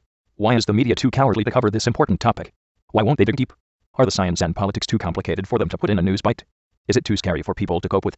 Is it something that doesn't make us feel good so we will simply choose not to believe it? We are fully asleep as a population having an American dream and delusion. Tax laws and terrorism, another humor break. Just to see how complete the cover-up is on this topic and map out the entire maze of lies, while I chased the white rabbit, I humorously tested a tax law that was passed to help victims of terrorism. Even though psychoterrorism is defined in several well-published military documents as the act of hacking the human mind, the IRS does not acknowledge US-sponsored acts of terrorism, especially if the damage is caused indirectly through brain incapacitation, or the acts committed using one's own body. Terrorism has to be of unknown origin, of direct physical consequence, and acknowledged by the president. The marketing of this word terrorism is very good. So victims who are still alive in the US don't expect any compensation or tax breaks anytime soon under this regime. Sometimes, I do enjoy explaining these complex technologies to the mind-numbingly drone cogs of the machine just to see their reaction. Hypnotube programming. So here is another part of the game for the human torture and death lottery, to make sure the criminal element's weapons are working properly. We created this country to escape religious persecution. We are free to believe what we want, and to worship any god. How unfortunate and unconstitutional it is that people who believe that government agents are stalking them, and that directed energy weapons are being used on them rather than believing God or Satan is talking to them are thrown in the jail's psyche ward if they seek help from ignorant local authorities, even though there is voluminous documentation on this subject. Over 25% of the weapons test victims I interviewed experienced ignorant authorities programmed, uneducated consequences. Even the CIA agents say the cops always get in the way. They end up being a nuisance for both the humans and evil aliens. We have even lost the right to believe and express the truth in this democracy without severe repercussions. It has been long, gradually, silent overthrow. Nobody noticed because it was done ever so slowly over many decades. Had the Constitution been nullified in 1 year using these dirty tricks, people would have been up in arms. The human effects weapons testing industry figured out the mass psychology in order to go unnoticed. It turns out that if they torture, experiment, and then kill the subjects over a long period, and do it in small enough numbers, no one will care, especially if their death comes in a form of common illnesses or accidents. This is also true of loss of freedoms, increasing taxes, bloating government, and ever-increasing complexity of laws. Slowly evolving the definitions of words and language in order to creatively interpret the intention of the laws has also been an acceptable practice by the ./CI. There is not a single concept in the Bill of Rights, Declaration of Independence, and Constitution that has not been overturned by these criminals now running the shadow government. It is truly amazing to watch how something like the television actually programs people. If it is their only information source, it has a strong influence. CBS was started by an ex-CIA agent. As we all know, you never leave the company. In other lands, government openly owned television networks and other large industries. In the US it is done covertly, but with exactly the same influences. Why do you think good people are pushing for campaign reforms? There is a very strong correlation between the amount of money a candidate has for their campaign and how much mind share they can garner. We move further away from a meritocracy every day. To the world you may be one person, but to one person you may be the world. Unknown. More moral and philosophical ramifications. So your brain patterns have been mapped and classified by the mind control and torture weapon system. Patterns of thoughts are injected or transmitted by the microwave transmitters, whose signal reverberates in your skull, a head echo effect, as it is slyly termed. It is the patterns of information that contain consciousness. So the controllers of the Continental Ballistic Missile Shield, aka ionospheric heaters, can determine who lives a hell on Earth, but an even more frightening spiritual thought is that they can continue the torture even after death with your thought clone. Your clone is just bits of information that they have been classified as your brain patterns. Is a simulation your kindred spirit? The torture simulation of your brain's electrical signals can continue to play even without the flesh that houses the memories. Do you have a moral obligation to save your digital self from continued torture? If it were you being tortured, would your digital self try to save you at all costs? It is fair to use the word evil in this context, I think. Hard to be proud that this is how the United States is using its secret weapon. Small minds, corrupted individuals currently control this global human surveillance system of tyranny and virtual eternal hell. So much good could have come of it in different hands. Sigh. So how far does the virtual hell extend? Since it is created with electromagnetics, hypothetically it depends on how good the sensors are and how powerful the transmitters are. With each launch of another spy satellite and completion of another ionospheric heater, hell's boundaries increase. Hypothetically, since we can view the edge of the universe with the Hubble Space Telescope, and electromagnetic waves travel forever with only minor losses, hard to image why the United States is called the Great Satan. My God, what have we done? I wrote a short fictional story about a very advanced civilization who evolved culturally to the point where their psychophysics understanding led them to the moral belief that they were to create manufacturing centers around the universe which produced happy entities. They so fully mapped the subjective experiences of happiness to complex signals that their moral society felt that it was their duty to increase the quantitative amount of the happy signal everywhere in the universe by reproducing just those patterns that lead to a subjective experience for those entities of blissfulness. The power junkies justified the creation of hell by appealing to people's fear. We need to spy into people's minds to gather intelligence to stop terrorists. We are creating a maximum pain weapon, so we don't need to kill people in the battlefield. We throw the voice of God in order to trick the enemy to lay down their arms. We need to control society's minds so no one builds weapons of mass destruction. The rationalizations are endless. But in the end, they created a system that is being used to secretly torture people without relief of death. The system, TAMI, should be renamed hell. No one seems to talk about a pleasure weapon. Make the enemy happy and relaxed so they don't feel like fighting. Make people feel happy so they don't want to build weapons of mass destruction. Make people feel generous so they share and give more. Make them care about their fellow man. These brain signals are not being collected and tested for TAMI. Why? You get the idea why coup has occurred with this weapon system. If you are a politician or a judge, you can be subtly mind-controlled or tele-influenced into not passing or passing any given law. As you are watched, information from your mind is collected that can be used as blackmail, and that threat always looms with just a leak to the press. If you're a president, you are sheltered from the knowledge of the active uses of the system so that it can plausibly be denied by someone who is passionate about the denial, but just doesn't know better. There are not many journalists brave enough to take on this topic without threats that they may become part of the psychotronic torture network. So we all remain quiet and pretend that we are free. Our freedom was stolen, and no one cares it seems. Let's just politely talk about less important issues, like torturing Iraqis, while we free them.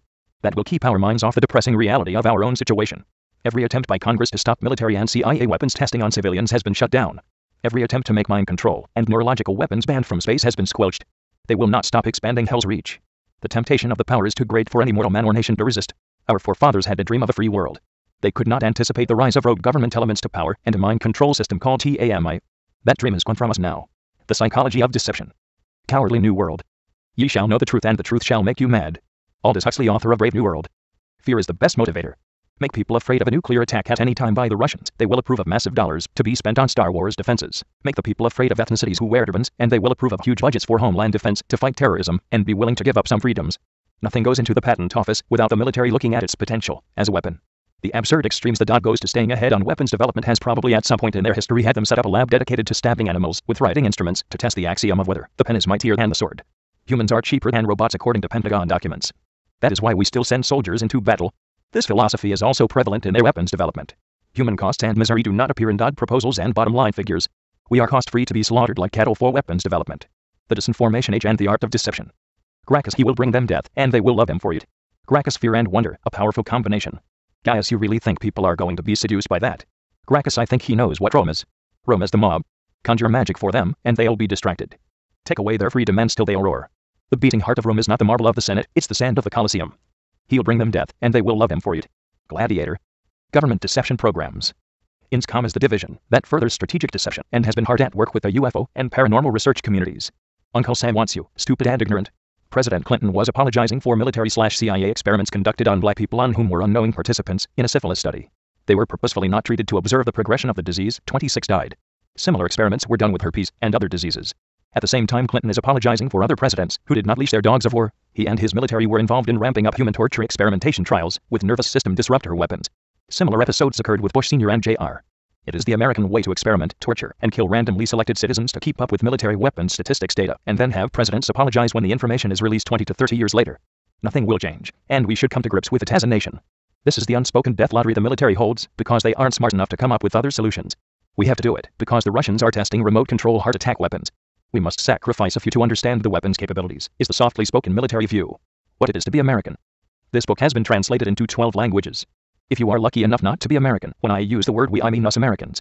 You are probably already very aware of the two faces of the US, the words we propagandize through media and politicians, and the shadow government that creates wars and rationales for them. The military even greatly influences our politicians and media. We teach our kids how to kill at an early age with mostly guns as toys in our stores. We are one of the most violent and militant cultures in the world, as can be seen in our movies and murder rates. Other countries should fear us, as we are the sole superpower and have clear intentions on expansion of our influence. Other countries would be well advised to hold secret meetings to partner and balance the power. And I offer this advice for those lucky enough to be patriotic flag-waving ignorance, like I was only 2 years ago. Enjoy the delusion, and pray your number or loved ones are not the next to be drawn. Showing support for an ideal is good, but supporting a facade system that has taken those same colors will help destroy those very ideals. I am doing my part to stop the CIA and the military's international criminal behavior by documenting the steps and methods gathered from my interviews with the thousands of American experiments that they are using to create Manchurian candidates, suicide bombers, and dissidents in other lands to destabilize them. With the knowledge of the weapons and methods used to hack the human mind, these countries might stand a chance at deprogramming and disrupting the U.S. criminal-sponsored networks and discovering the double agents within their own security agencies. Methods of discrediting gaslighting. We naturally use a philosophy of Occam's razor which states that the simplest explanation is usually the best. So to make someone sound paranoid, all you have to do is come up with a sufficiently complex plan of harassment, and the majority of people's disbelief of that event will be sufficient not to act or care about it. If you study the psychology of people, like psychological operations and the CIA do, you can predict with a certain degree of accuracy what that person will believe giving certain facts. We like to believe we are spontaneous and have choice, but when viewed objectively that subjective feeling of choice becomes nothing more than low probability of neural firing events. When people describe their decisions, they often say I had no choice. This is simply a strong probability of neural firing events. Logic often dictates the strongest neural firing pathways given certain possible actions. You have just learned a basic principle of psychophysics by mapping the subjective experience of choice to the objective causalities of brain dynamics. Politicians use the tactic of discrediting their opponent through mudslinging. Making up or digging up dirt that makes people question the honesty and validity of their opponent's statements is the goal of many campaigns these days. The CIA and foreign intelligence agencies use skeletons of politicians to control them through blackmail. If someone gets out of line, a leak to the press is all it takes to disable them as a force of change. Lawyers use the discrediting tactic on witnesses. By trying to demonstrate to the jury a pattern of lying, misperceptions, or ulterior motives, they can successfully discredit a witness. While all these traditional tactics have proven fruitful throughout time without waning effectiveness, the agencies involved in extreme cover-ups prefer another tactic that seems to have withstood the test of time too. That is labeling someone paranoid, schizophrenic, or mentally ill. Once that label has been attached to someone, almost all testimony will be disbelieved. The military has employed this tactic since the 60s to get rebellious soldiers and others locked up in mental hospitals. But since the weapons testing of neurological disruptor technology has begun on the general population beginning in the early 60s, and then stepped up to full throttle in 1976, the scope of what is considered mentally ill had to be reprogrammed into a broader definition for the general population. The movie A Beautiful Mind was timed to program people with the notion that even geniuses can be mentally ill, so even if a brilliant person, whose logic is impeccable, describes hearing voices, their account should be dismissed, and they may be violent and dangerous if they believe their delusion. Perhaps, but if you look at the details of the way the mind works, it is extremely unlikely for the majority of the brain to function perfectly, especially the higher level cognitive functions and the auditory and visual pathways, to be severely compromised specifically. When one delves into the details of the science of the mind and current weapons capabilities, it becomes obvious that the more probable event is actually the more complicated in terms of the history of the U.S. human effects weapons testing programs and the science behind it, counterintuitive to the Occam's razor principle at first blush. Strategic deception. Actions must be judged in the context of all possibilities to understand their meaning, the actors' motives, and their relevance. Another tactic that has successfully been employed by the government agents to help hide their secret concentration camps and human experimentation using this technology is by sending agents to pose as victims. Their task is to be outspoken and as crazy sounding as possible. I have run into at least 2 of these actors. This kind of warfare has commonly been used by the CIA to manipulate foreign countries' power circles. The psychological method works on the same principles as other disinformation tactics. It relies on the average person's tendency to generalize a single sample point to a whole group and use binary thinking. These common logical flaws have been exploited to deceive the public for many decades. Simply by getting a couple of agents to pretend they are psychotronic slaves and then have them talk about evil aliens or other typically non-believable topics, the whole group of people who now talk about electromagnetic brain manipulation is associated with evil aliens and not believed by the average person who heard the first story. This is a simple tactic but has proven to work very effectively on making the average person with limited time and input come to faulty conclusions and judgments about testimony related to the same topic. Psychological warfare, information warfare, and strategic deception are actively used treasonously on our own population. Just because these criminals are using invisible directed energy weapons and not guns, and because they redefined information warfare as propaganda, we are supposed to think it is less than war and murder of the citizens. These are invisible weapons being used far more destructively than a simple bullet to the head. Another often used tactic of misdirection is to create a large drama for public consumption. In the past, when these activities were gaining more attention, political scandals were leaked to the press, or some other drama created. I would wager that by the time this book is published, the US will have started down the road to invading Iran, then Syria, followed by North Korea. Another war would be a good distraction from the topics covered in this book, which might lead to greater awareness and self-realizations, and then possibly awakening the giant from his slumber. How the media is used to distract the attention of focus of the populace. Other scandals timed to overpower the focus of the media have occurred with previous discovery of occult mind control programs, like during Nixon's Watergate. Political scandal can easily hide and draw attention away from more ominous threats that are too ugly or complicated for a news bite. Clinton wasn't totally lying when he said there is a vast conspiracy to control politics. The effectiveness of precisely timed media leaks has proven to be a useful tool. The art of deception. Michael Mitnick, a famous computer hacker, wrote a book called The Art of Deception. He describes how most of his break-ins to defense computer systems were not done by in-depth technical knowledge, but rather social engineering. His preferred method of attack was pretending to be someone else and trick them into giving him their password. He now consults the government agencies. The opposite set of techniques are frequently used by the intelligence community in their domestic missions. Pretending to be cops or FBI or some other profession is extremely useful to getting things done. The psychological methods used are confidence games. Will more likely to be believed if it is backed by lots of details. I had my classwork on creating Googlisms as an exercise in this type of belief manipulation. An example of a Googlism can be seen by typing in the words "miserable failure" into the Google search engine. The first link is a biography of President George Bush. While I am not saying that may not be the truth, it certainly is an opinion that could be made into common belief with enough advertising and mental impressions onto the population. Wizard of Oz. The CIA has a style of interrogation that they call Wizard of Oz. It is supposed to disorientate the subject. It requires intense role play, like good cop, bad cop. They act stupid, as if they don't have a brain. They are vicious like they don't have a heart. And they act paranoid and cowardly with no courage, like in reality. The other style of interrogation they use both in the EEG heterodyne mode or in person they call Alice in Wonderland. They set clocks again and keep the subject awake 4 days. They induce electromagnetically, or with LSD-skewed perceptions, visual and audio-slanted perspectives. They test these on the American public and the world. This is part of the script to chase the white rabbit down the maze of lies. Ponzi schemes. So put a CIA-paid disinformant posing as a mind control victim and give them some airtime to really sound crazy. That will make the public generalize to the whole class of victims and keep this 35 to 40 years scam of torture and silent assignations under wraps, commands the high traitor in the U.S. government. Discrediting methods. The method, as they call it, a psychological tool used methodically to cover up top-secret technology and military abuses, has been exceedingly successfully exploited for decades. Cyclops Psychological Operations specializes in these techniques, always in production worldwide. They seed the population through popular TV shows, movies, and magazines with references to some truth they are worried will cause common belief, but in a context that discredits that idea very thoroughly. The X-Files is an example of this. So is the movie The Matrix. Put the science fiction technology and government abuses in a metaphor, and most will assume it doesn't exist. Sprinkle in some aliens, psychics, and presto, every idea presented is assumed to be absurd. This psychological trick works well because most people tend to be black or white thinkers. I have extensively studied this method through tracking of the disinformation websites used to flood and obscure the truth on this topic. They have not changed the formula for decades.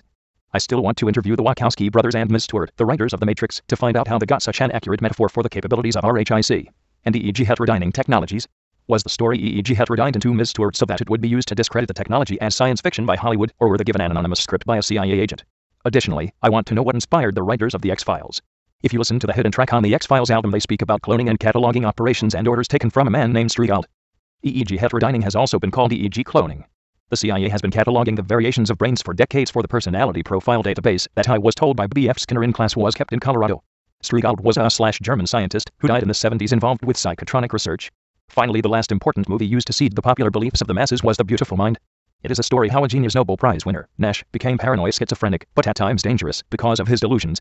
This programs the average person to accept that smart people can go insane and think the government is stalking them. These 3 movies alone set the stage for stepping up the EEG cloning experiments and torture weapons data collection starting 1996, where a dramatic increase in the number of psychotronic victims began to occur until present. The 1963 series of The Outer Limits did the same thing for that generation of Americans. Confuscation techniques. Flooding the mind space with conflicting information. Using internet, books, and strategic leaks, and placed agents of deception in editorial positions or Hollywood. Confusing the victims so that their own testimony promotes misunderstands. Increasing the complexity of the story significantly using absurdity and the bizarre, promoting false conclusions and bad science, mimicking the symptoms of known illnesses. U.S. Army psychological ops pay and publish false articles in the Iraqi newspapers. Standard techniques to change the minds of the masses using unethical anti-democratic principles. Rewriting history. How easy is it to rewrite history? We know that the victor in war writes the accepted version of it. How does information and how do facts flow from primary sources to widely distributed history textbooks taught to the children in public schools? The sociological study of these questions reveals a type of brainwashing of our society. There is virtue in the importance of being honest with ourselves and our history. Making our children feel proud to be American is important if it is deserved. Having them recite the mantras of the Pledge of Allegiance every day in grade school might help with their sense of community later in life. Before every sporting event, we stand and listening to the American anthem as adults. There is resemblance of the psychological technique called psychic driving and mindless recitation of words that we should be aware of so as we are not unduly influenced. Describing how the Native American Indians were slaughtered and how we devalued other humans to turn them into slaves is described in history textbooks given the magnitude of the atrocities. However, this long tradition of human abuses has yet to end in American history. Our government just gets better at covering it up. The grotesque human experiments, which were conducted on tens of thousands of randomly chosen citizens for weapons testing data, are not mentioned in any history book that I can find. It is being removed from the collective awareness of our country so that it can continue. Secret censorship. Another disturbing phenomenon which I encountered during my 2-year investigation into government improprieties and criminal behavior was the systematic removal of important books from libraries and circulation across the country. I was told by a CIA expert who follows and analyzes their constitutional crimes on Americans that anyone who says a negative thing about Scientology will be nuisance sued, have their lives systematically destroyed, and the publication will disappear from all libraries and newsstands. I have a different theory. There appears to be a mild connection between CIA mind control, EEG heterodyning, and Scientology. A former member published a book on it. When the experimentation began on me, I received 2 copies of a Scientology publication on death doctors and mind control without a postage stamp in my mailbox 2 weeks in a row. I liked the articles, but they failed to mention that most of the death doctors, who they describe as being behind the creation of the rise in terrorism, were CIA funded. Several other victims say they found themselves pressured to join Scientology out of the blue when their victimization started. I don't believe Scientology, as an organization, is connected directly with any of it. All organizations that are cultish as viewed by the government are closely watched and infiltrated. And certainly given the power and influence Scientology has with so many rich, famous people, the organization could pose a potential threat to the government. So, a tactic that the CIA is famous for is to redirect suspicion and anger towards the threatening group. I believe that this is what is happening to Scientology. The member who wrote about aliens controlling everything at the top level secrecy in Scientology was a typical victim of EEG heterodyne mind manipulation. He just pointed the finger at Scientology. I am not just saying this because I don't want them to pull my book off the shelves. I think they need to defend their reputation that the government is trying to tarnish, just like with secret societies and many other institutions with influence and power. Most of the books that were pulled hypothesized by the analyst also had CIA mind control references in them. That is the reason they were pulled. Several books like this one, who brashly and openly discuss government corruption and technologies, have disappeared from circulation. Several of those I tried to get hold of were running upwards of $200 in private auctions. Secret Societies. One of my professors, who had Bill Gates in his class, while he was writing Microsoft Notes or Basic, would tell stories how he would sleep through most of class with his head down on his desk and occasionally raise his hand to answer a question where he would inevitably say, "What about microcomputers?" The professor admits that they were all wrong, and they thought he was insane for suggesting microcomputers would in every home. My brother's roommate in college was the president's son of West Germany, Walter Kohl. Supposedly he blackballed me entrance into one of Harvard's secret societies, the SPI Club. They are called finals clubs at Harvard, secret societies at Yale, and eating clubs at Princeton. They are just fraternities with rich kids. To prove I am authentic, I am divulging many secret societies joining rituals in my books. These are fraternities and should not have their names tarnished in this horrific, evil conspiracy that they have been implicated in, and who don't even try to clear their clubs' names and reputations. Secret societies are not evil, but individuals are. So to entice the reader, at Harvard's Porcelain Club they ride a boar for initiation. At the Delphic Club they stroke the beard of the moose blindfolded. On one particular visit, I had to slap my member next to Matt Damon because we were skunked at beer pong and girls were present. Club rules.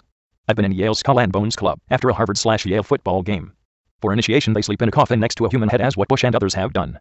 What they do in the coffin seems to be extra.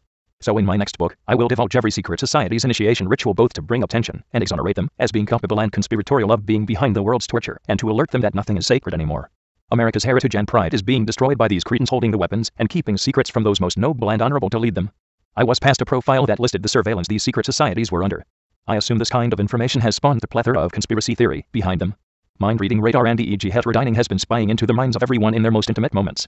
They have profiles on almost everyone to use as blackmail or to manipulate.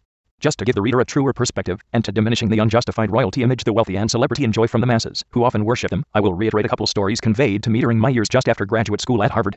Most world leaders belong to a club called the Bohemian Club. One of my friends had a retired 4-star general managing his vineyards. The general was a member of the Bohemian Club. Just to give you an idea of the lack of true nobility and integrity of many of its members, the general ended up embezzling money from this operation. My friend took him to court where he cried and asked for leniency. Another tale told to me in confidence, but I must breach it due to the more important issues involved in my book, is that another friend of mine shared a house with a known assassin named Spencer, that the Washington Post reported about. Spencer was gay. Why many US assassins are gay is still a mystery to me. I've been told many speculations. In any case, he could walk into the White House and escort my friend, without showing it. Of course, he made many attempts to convert my friend's sexual preference. Spence died of AIDS. Sounds incredible, but this is the truth of our country. The non-lethal weapons leak. In marketing, the concept is called brand confusion. That is where the consumer gets confused about the message or naming of the product. This is considered bad because there is value in the brand name based upon mind share and recognition. In the military deception game, brand confusion is very good. So having multiple names for the same weapon causes brand confusion. Nobody knows what anyone else is talking about if you keep changing the vocabulary. So here is a sampling of the many names the single weapon system has gone under: psi weapons, non-lethal weapons, directed energy weapons, cognitive modeling influencers, voice of God weapons, synthetic telepathy, EEG cloning, EEG heterodyning, neural telemetry, biotelemetry, scalar weapons, behavioral biophysics, microwave weapons, mind control, bioenergetics, neuroinfluencing, mind melt, remote interrogations, remote hypnotic intracerebral control, neuralizer, RHIC, EDM, telesuggestion, parapsychology, radio frequency weapons, psychotronics, radionics, telecybernetics, bioelectromagnetics, non-thermal effects research, remote brain wave monitoring, psychic spying, stealth radar, microwave interferometry, high-frequency pulsed health waves, thought reader radar, informational weapons, and the list goes on for another 2 pages. Now this is brand confusion in the extreme. It is easy to research what the criminals in the shadow government are up to because it is so easy to spot what they are trying to hide by what is obviously missing in a trend of research, or how they use brand confusion to slow the information flow. So the lie that is perpetuated in the military and communicated to others who must approve these weapons tests is that electromagnetic mind influencing is non-lethal. What that really means is that on the most part it takes a while to kill someone.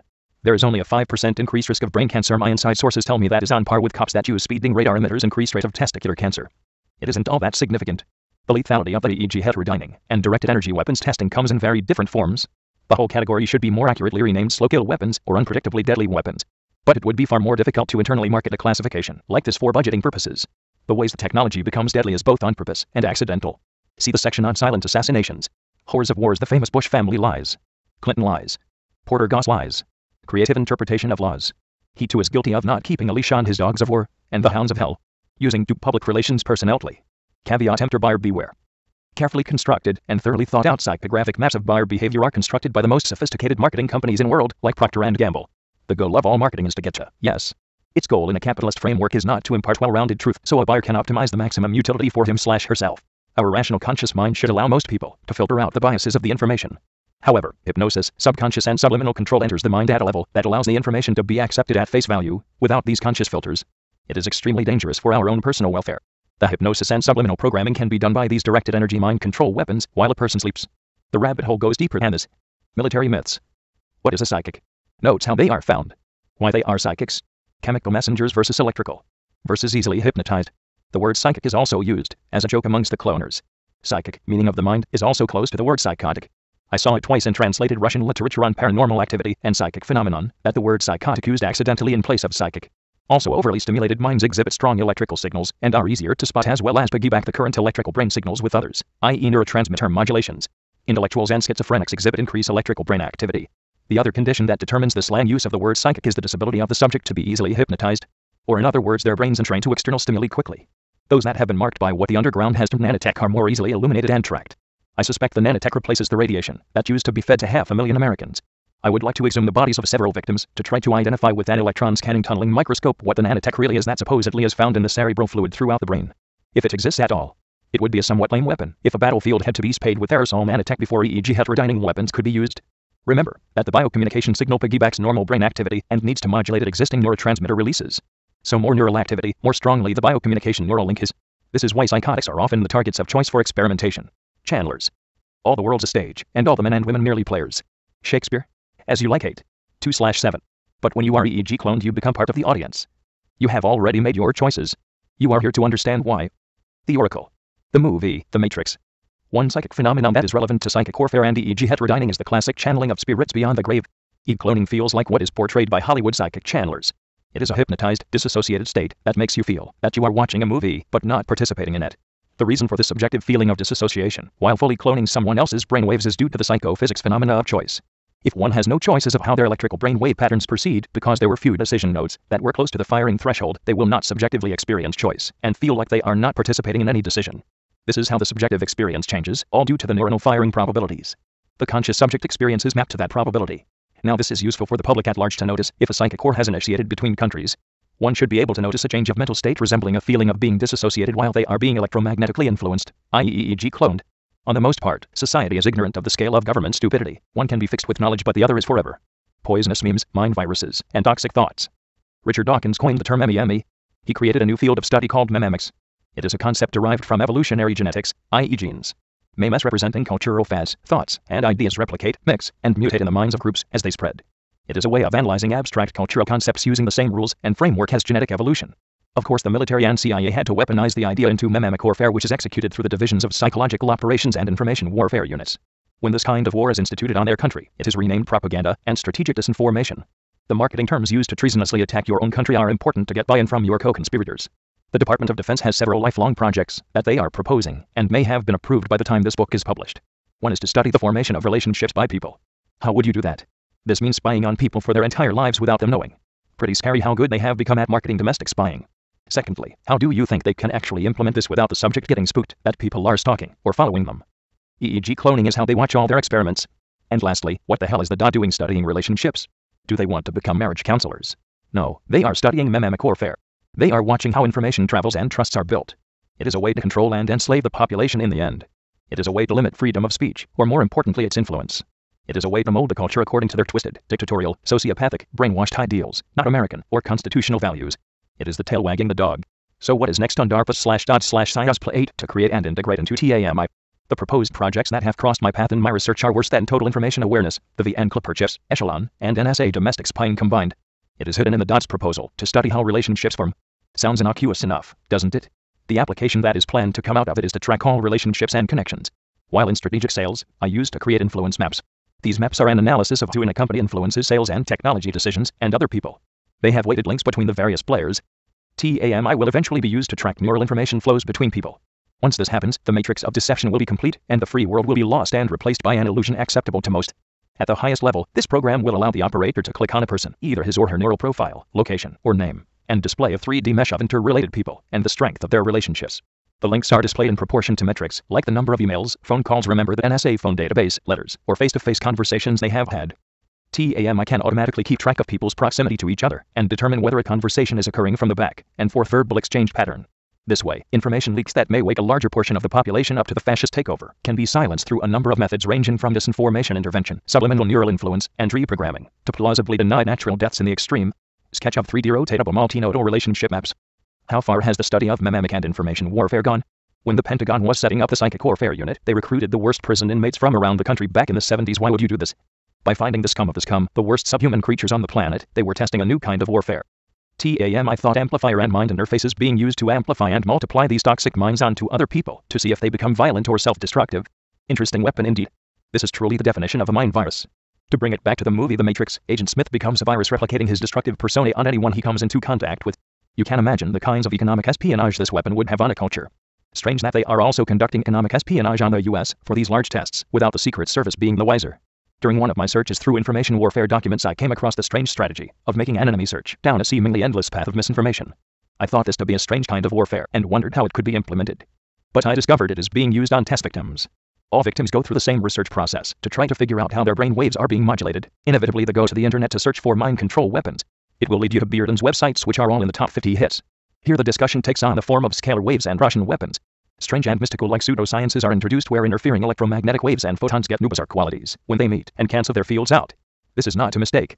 I immediately recognized it to be an example of information warfare on the victim community. Who else reads this stuff? It takes you down an endless maze of crazy physics and Tulsa technology of free energy that no one will acknowledge in Western science. Scalar waves, which is just a special case of interferometry, can be used as a stealthy radar technique like what was used on the US Embassy in Moscow. But the research doesn't say that. It talks about purposefully misleading things in the absurd. The military is conducting information warfare operations on the US public. You will find that nearly all ex-military connected researchers in this area are misinformation agents. Anti-gravity waves is another example of this misinformation campaign. When the photons fields exactly cancel each other out, some scientists refer to the resulting beam as gravity waves. Photons have momentum or E equals mc2, which means energy even if not measurable has mass, so yes, one could say that scalar waves are gravity waves in essence. But momentum of a photon is its energy divided by the speed of light. It is ridiculously small to be useful as a repulsive gravity beam device, as some Russian scientists claim. Apparently the Russians are very involved in the scientific espionage game too. Superconductors will create reflected gravity waves from any incoming M source because they create an opposite electromagnetic field to cancel and exactly oppose M beams. So the CIA/DOD has created a true mind virus. This is how it works. When they choose a target to be silently assassinated and culture tortured, they use a set of scripts that have worked in the past to confuse targets and make them look crazy. These scripts evolve depending on the beliefs of the target. At each branch of the growing base of knowledge and understanding, errors of logic are interjected in the mind meld. Other sources support the slightly illogical conclusions that targets reach. You will have other people talk about their alien abduction. You will find the misinformation supported on the internet, under strategic keywords. While the victim tries all the possible routes of understanding, the mind virus hive is collecting the false ideas that person comes to, and tries to amplify that line of thinking. They are also collecting any new paths of thinking to be added to the collection of misinformation scripts, to be used on other people. This is a mind virus. It replicates and destroys minds. It needs TAMI and an army of broken minds to be really effective, but the information virus can replicate through tradition information streams too. There is evidence that perhaps this isn't just an exercise anymore. Both the Flight 800, Waco, and the Oklahoma bombing investigations were botched, and many experts involved in all these investigations said that the wrong conclusions were found.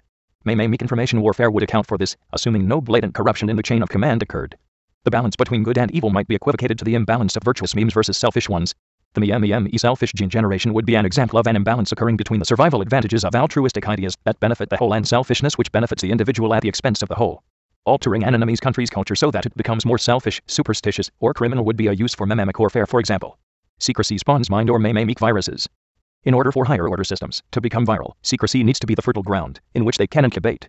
Government programs and agencies under the umbrella of national security have become this fertile ground for spawning the culture and ideas that are suboptimal to the entire human race and difficult to conceptualize without dedicated study. Mind viral warfare. There is another hypothesis that is greatly disturbing that we must consider as a possibility, which is a result from the bizarre and grotesque research of the cognitive modeling and neuroscientists who have worked for the conspiracy. That is, a nearly perfect simulation of a demented mind has been created. That single model could be reused by a computer during these EEG cloning experiments. That demented mind model I will refer to as the mind virus. It is the most perfectly mentally deranged psychopathology that the CIA/monsters could come up with. That simulated mind virus could be grown into anyone via virtual neurons and the self-organizing nature of biological neural networks. See the section on virtual neurons for a better understanding of biocommunication technology. EEG cloning would allow this weapon to scale to large population sizes by cloning this mind virus with all its toxic thoughts into any one if the weapon system targeted his/her body/brain signatures. It only requires more computing power to add unlimited scalability. This is how EEG cloning could be used as a full-scale weapon without requiring a real army behind it. Is there evidence that the mind virus exists? Yes. Many of the idiosyncrasies of the EEG heterodyne personalities are similar. For example, several torture test subjects state that their EEG cloner wiggles their tongue all the time, like a snake, which causes the victim to wiggle their tongue. This is a very unusual nervous habit, and to find it accidentally reported by more than 2 people leads one to believe it might be the same cognitive model simulation running. There have been several personality types described in detail that match other personality types reported from other victims. The conversations and scripts are nearly identical in hundreds of cases. There could be several variations of mind viruses that they are testing. Perhaps the setup is one simulated toxic mind virus and a couple loosely connected real heterodyne people to observe the progression of induced mental illness and record the success of the mind virus. Remember in the movie The Matrix Revolutions, where Agent Smith becomes a virus and starts cloning himself into everyone he touches? There only needs to be one nearly perfect cognitive model like this. The supercomputer can evolve and simulate multiple copies of that mind virus for everyone. Think about this mind virus as a much more advanced ELISA artificial intelligence program. However, rather than based on just words and some logical inference engine, it uses a neural network model. It is fairly easy to extrapolate what weapons they are developing using the 1% of the population with schizophrenia, or wrongly diagnosed with it. Now what if after WWII the Nazis had the last say? They could have cloned a sociopathic Nazi mindset and started copying it to the entire world. Do you see the urgency to expose and stop this research, especially if you are Jewish? I must question again, what is the real percent of naturally occurring mental illness, and what percent are DOS/CIA experiments for this line of weapons development? These torture tests have been going on since 1947.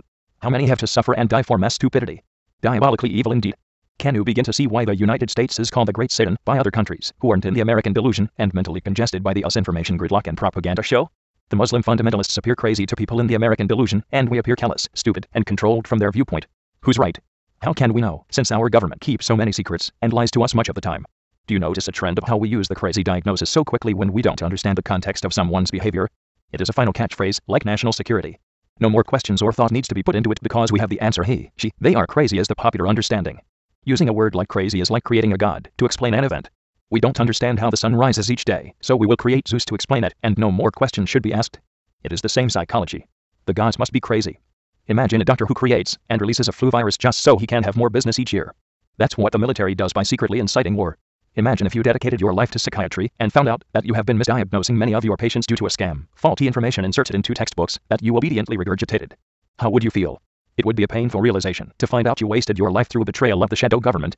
Well, the time is drawing nearer to that awakening for many of them. They better learn some coping mechanisms. So what do you do to a president who commits and participates in high treason according to the laws of the country? Some investigators contend there is a Nazi link to the Bush family. If the connections can be proven and shown, you can see that the country is in a desperate situation with its leadership. A president is not exempt from high treason just because they leave office or get impeached. Every live ex-president would need to be sentenced accordingly to higher order intelligence. While we are on the topic of mental illness, I thought I would share an insight into intelligent organizational architectures. One can think of an organization as an intelligent evolving entity. So if we use this larger perspective to understand what abnormal and detrimental behaviors might occur if similar practices of informational organization are used as by neurotics or psychopaths. For example, a person who suffers a severe traumatic event often learns how to repress memories and segment ideas and thoughts in order not to deal with the pain, often leading to sociopathic tendencies. A country who keeps too many secrets from itself and compartmentalizes knowledge on a need-to-know basis laced with lots of self-lies will to exhibit neurotic-like illnesses when judged as a whole. Throw in multiple personalities from changing leaders every 4 years and having a rogue shadow government, and you have a recipe for problematic self-destructive behavior of that organization. You can't see why other countries view America as schizophrenic. I have taken great interest in researching and understanding organizational intelligence. Why did our form of government fail? How did this implementation of democracy go awry? Where did the management control mechanisms break down? Information warfare works as an internet strategy according to war college documents by having people chase the white rabbit around the endless maze of disinformation so that they can't even tell what is true anymore. The only people who research these topics are the thousands of victims. No one else takes an interest. Why isn't virtual reality and neurocomputer interfacing of interest to entrepreneurs or academic researchers? It has already been demonstrated to work, so the research would pay off handsomely for whomever cracked the brain code. The CIA/DOT figured it out well over 30 years ago. Surely it can't be that difficult with the right equipment. This is how freedom of speech is destroyed by self-attack of information warfare on the US that they market as strategic deception. Just remember there is more than one way to skin a rabbit. Mental illness taboo topic and preferred cover-up technique for the last few decades. The most amazing discovery I found was in trying to find the statistics of how many government drug and directed energy mind control weapons victims there were in the general population of classified schizophrenics. To my surprise, over half of the patients at one hospital believed they were victims of government experiments. Being a torture test subject myself, I have to believe them. It is an epidemic so well concealed by mass programming. I would not have believed what I am saying just 2 years ago. I had a friend about 5 years ago that began to become paranoid and believed that government agents followed him and an ex-boss was paying people to stalk him. This is the typical script as documented in several CIA programs released through the Freedom of Information Act. I assumed he became paranoid schizophrenic, and like what many people do, I wanted to distance myself from him.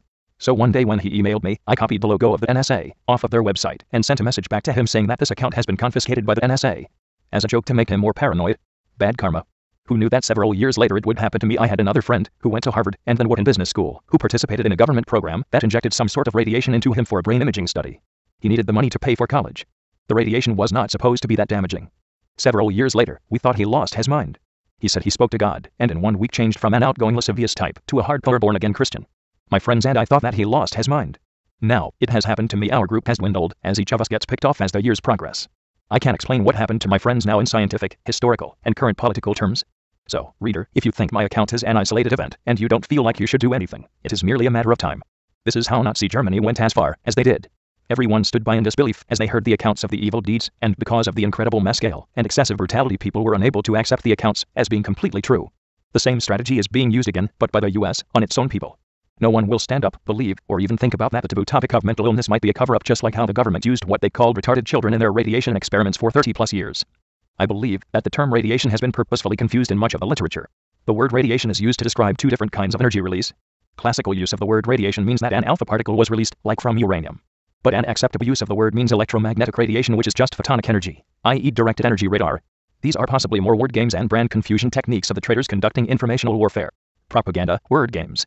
One US military leader in an article called "The Mind Has No Firewall" coined a term called psychoterrorism. It means terrorizing citizens with psychotronic weapons. Guess what they are doing to thousands of Americans and others in NATO countries?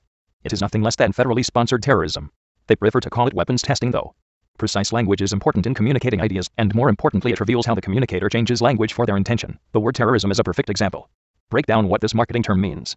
It means guerrilla warfare and to terrify the populace. How do you distinguish it from normal guerrilla warfare? Is trying to destroy the Pentagon and hurt the financial center at ground zero really terrorism, or just very strategic targets to take out your enemy? Who benefits from the population being frightened? Paranoia favors government in rallying the people's support for a fight. It does not favor the other side. They could have killed more people by going to a football stadium with machine guns at the exits. They are trying to stop a system, not kill the citizens, just as we are in Iraq. The word was coined as propaganda by those that are most threatened in order to garnish support for their cause. Another phrase that has more meaning now than it did when it was coined is living the American dream. We are allowed to create a myopic worldview for ourselves. We can be sheltered from knowing or caring about the hardships of the rest of the world. We don't even have to care about our neighbors anymore. Selfishness and the me generation currently rule. The mass news media and Hollywood will help create the American delusion for you. You can live in happy bliss ignorant of politics, corruption, and other pesky concerns. Replace the bigger questions and concerns with the immediate ones, like where is the nearest Starbucks, and when do I get to raise? How I reminisce about the simple life, and on occasion I wish I could be reinserted into the matrix, the American delusion. But I carry the burden of knowledge, and with that responsibility, to educate and motivate the 300 million people into action, a force that is unstoppable if they would just be told the God's honest truth about the secrets which the Pentagon holds from them in both technology and strategy. The populace would have a very different opinion than what is fashionable now if they knew and believed the truth of the larger picture. What I would like to clarify is the vocabulary surrounding this relatively new breed of weapon called EEG heterodyning. It has so many misnomers and misdirections surrounding it in literature. In an effort to confuse the public, the EEG heterodyning weapon goes under many names: non-lethal weapons, soft kill weapons, silent kill weapons, directed energy, bioelectromagnetic weapon, psychic warfare, psi-weapons, psychotronics, neurological weapons, neuralizer, nervous system disruptors, electronic weapons, EEG cloning, mind-melting, ionospheric heaters, over-the-horizon radar, continental ballistic missile defense, and the list goes on. A constantly changing vocabulary around this weapon system has confused the topic to the point of non-discussion. Genius or insanity. Throughout history, geniuses have often been misclassified as insane. Galileo was wrong for 300 years according to the church. Since I have been told by non-government experiment victims that I am like Nash from The Beautiful Mind, I must address this topic directly. We need to more precisely define insanity to understand what it means. Most often it is simply a word to describe an inability to understand an individual's behavior and their speech due to context. Contextualism is of utmost importance when understanding concepts or people. The description of insanity is a cop-out. Most precisely defined, the word insane or mental illness should mean erroneous thinking. Erroneous thinking can only be judged in the framework of logic and mathematics. It should not be judged as psychology would have it, in the context on common acceptable ideas. Delusion and errors of thought must be demonstrated through the framework of truth that has endured the test of time. While many of the government torture test victims show an amplification of neuronal pathways in the front temporal lobes, we should not discount their testimony based on this. Errors of thought are amplified with sit and silent assassination through amplification of neurons. In order to separate out what is true and what are just perceptional errors, you need to study a victim's testimony from the viewpoint that you already know about how these weapons work. it becomes quite apparent how each person interprets the alien experience of having their mind messed with differently. What if we had a National Truth Day? I'll break my staff, bury it certain fathoms in the earth, and, deeper than it ever plummet sound, I'll drown my book. The Tempest, 5:1. Imagine how strange it would be if we had one day where everyone had to tell the truth. The news might go like this. This is the 6 o'clock news on Truth Day. Today government officials fed radiation to hundreds of people while posing as cafeteria workers to test the long-term carcinogenic effects from radiation.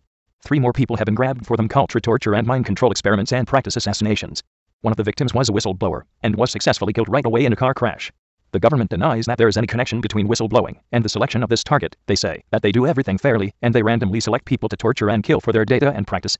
Also, 500 Navy officers were exposed to extremely high levels of electromagnetic energy unbeknownst to them during another experiment. We are not allowed to release who was exposed because they will be upset if they found out. One soldier was wounded in Iraq today because his buddy accidentally shot him while playing with his gun. The final numbers have been retallied for Desert Storm. And yes, we killed more of our own allies and the Iraqis, but it was close. Yet another strange story of government experimentation is giving methamphetamines or energy drinks to fighter pilots before their missions.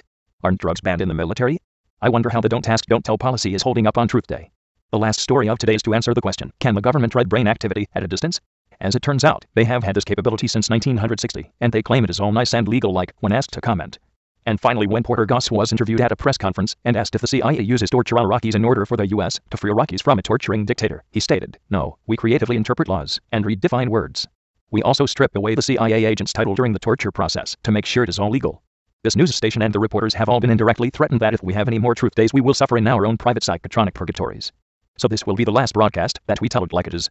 Thank you, and have a good evening, America. Strategic deception and purging the erroneous. Error propagation can not only be achieved through mnemonic warfare, social engineering, but also direct electromagnetic entrainment and programming of brains. These purposeful errors of understanding and thought are extremely detrimental to the global distributed intelligence of a geopsyche. Only through truth unbridled by ego shall mankind achieve harmony with itself and our place in the universe. Purposeful error propagation leads to suboptimal decision-making in chaotically unpredictable ways that harms everyone on the planet. This is the mission of the CI, Psychological Operations, Information Warfare Unit, INSCOM, and many others division that practice strategic deception. They need to be eradicated for the good of the country and planet, for they too are programmed and influenced by the very errors they create in the self-fulfilling spiral of self-destruction. These agencies are a tool that have turned on the tool users and makers.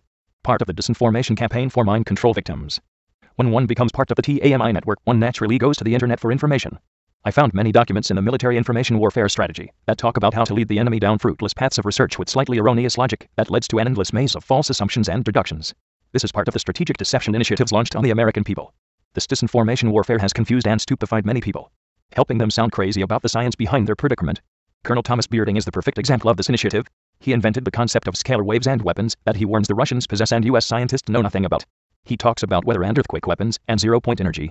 He has a good education in physics, so I can't come to any other conclusion, and he is a disinformation agent, or a victim of menticide. All his theories are so purposefully skewed.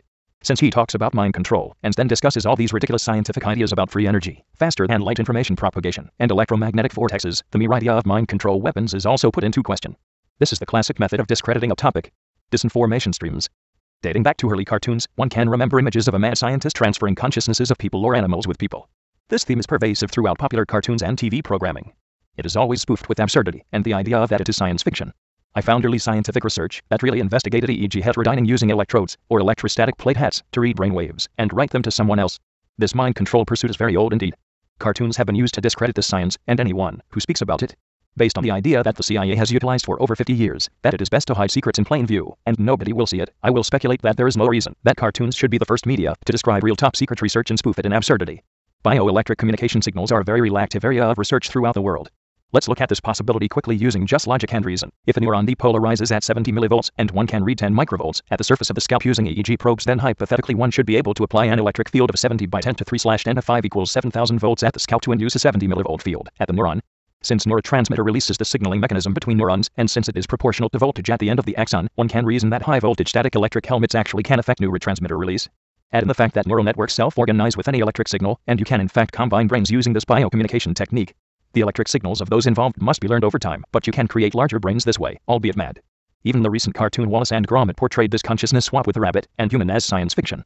The dot never changed their methods even in 60 years. The best-kept secrets hidden in plain view. Now of course 7,000 volts is a large electric field gradient for a wireless electromagnetic wave, but shorter the wavelength more energy it carries, and other methods of head resonance were perfected to perform the same task. And since static electricity, i.e. ionic heating, can create the surface voltage, one only needs to move around the static electricity on a head or body to create the necessary field. Even low-frequency and low-intensity magnetic fields have been shown to have profound effects on the brain. And ion cyclotronic resonance was another investigated method. No research in longer-term learned biocommunication signals is currently occurring in civilian research in this country, again for obvious reasons, because it is prohibited. The information bubble that Americans are confined within is truly amazing. We think we are the most important country and connected to the world because we have CNN and other news stations. Look at the vast selection of channels available to surf on cable. Intuitively, we think we are free and informed based on the number of choices presented to us. Those that do not travel abroad to foreign lands very often cannot appreciate the contrast of world perspective and the tacit controls and compliance the mass media has with government through FCC pressures and other places. Scientific espionage against the U.S. population. Don't we have laws to stop the government from doing this on purpose by paroled disinformers? Who is policing the government? Who else publishes about scalar waves? Captain Robert Collins. Isn't it strange that all this bullshit science comes from ex-military personnel? Scalar waves are just standing waves or interference patterns. Nothing more. This is just holography in any wavelength, and has been around since the 60s. The disinformation campaign is worldwide. I found articles in German, French, and Italian stating similarly ridiculous things, like free energy, and faster than light communications. Google had 1,240,000 hits for scalar waves.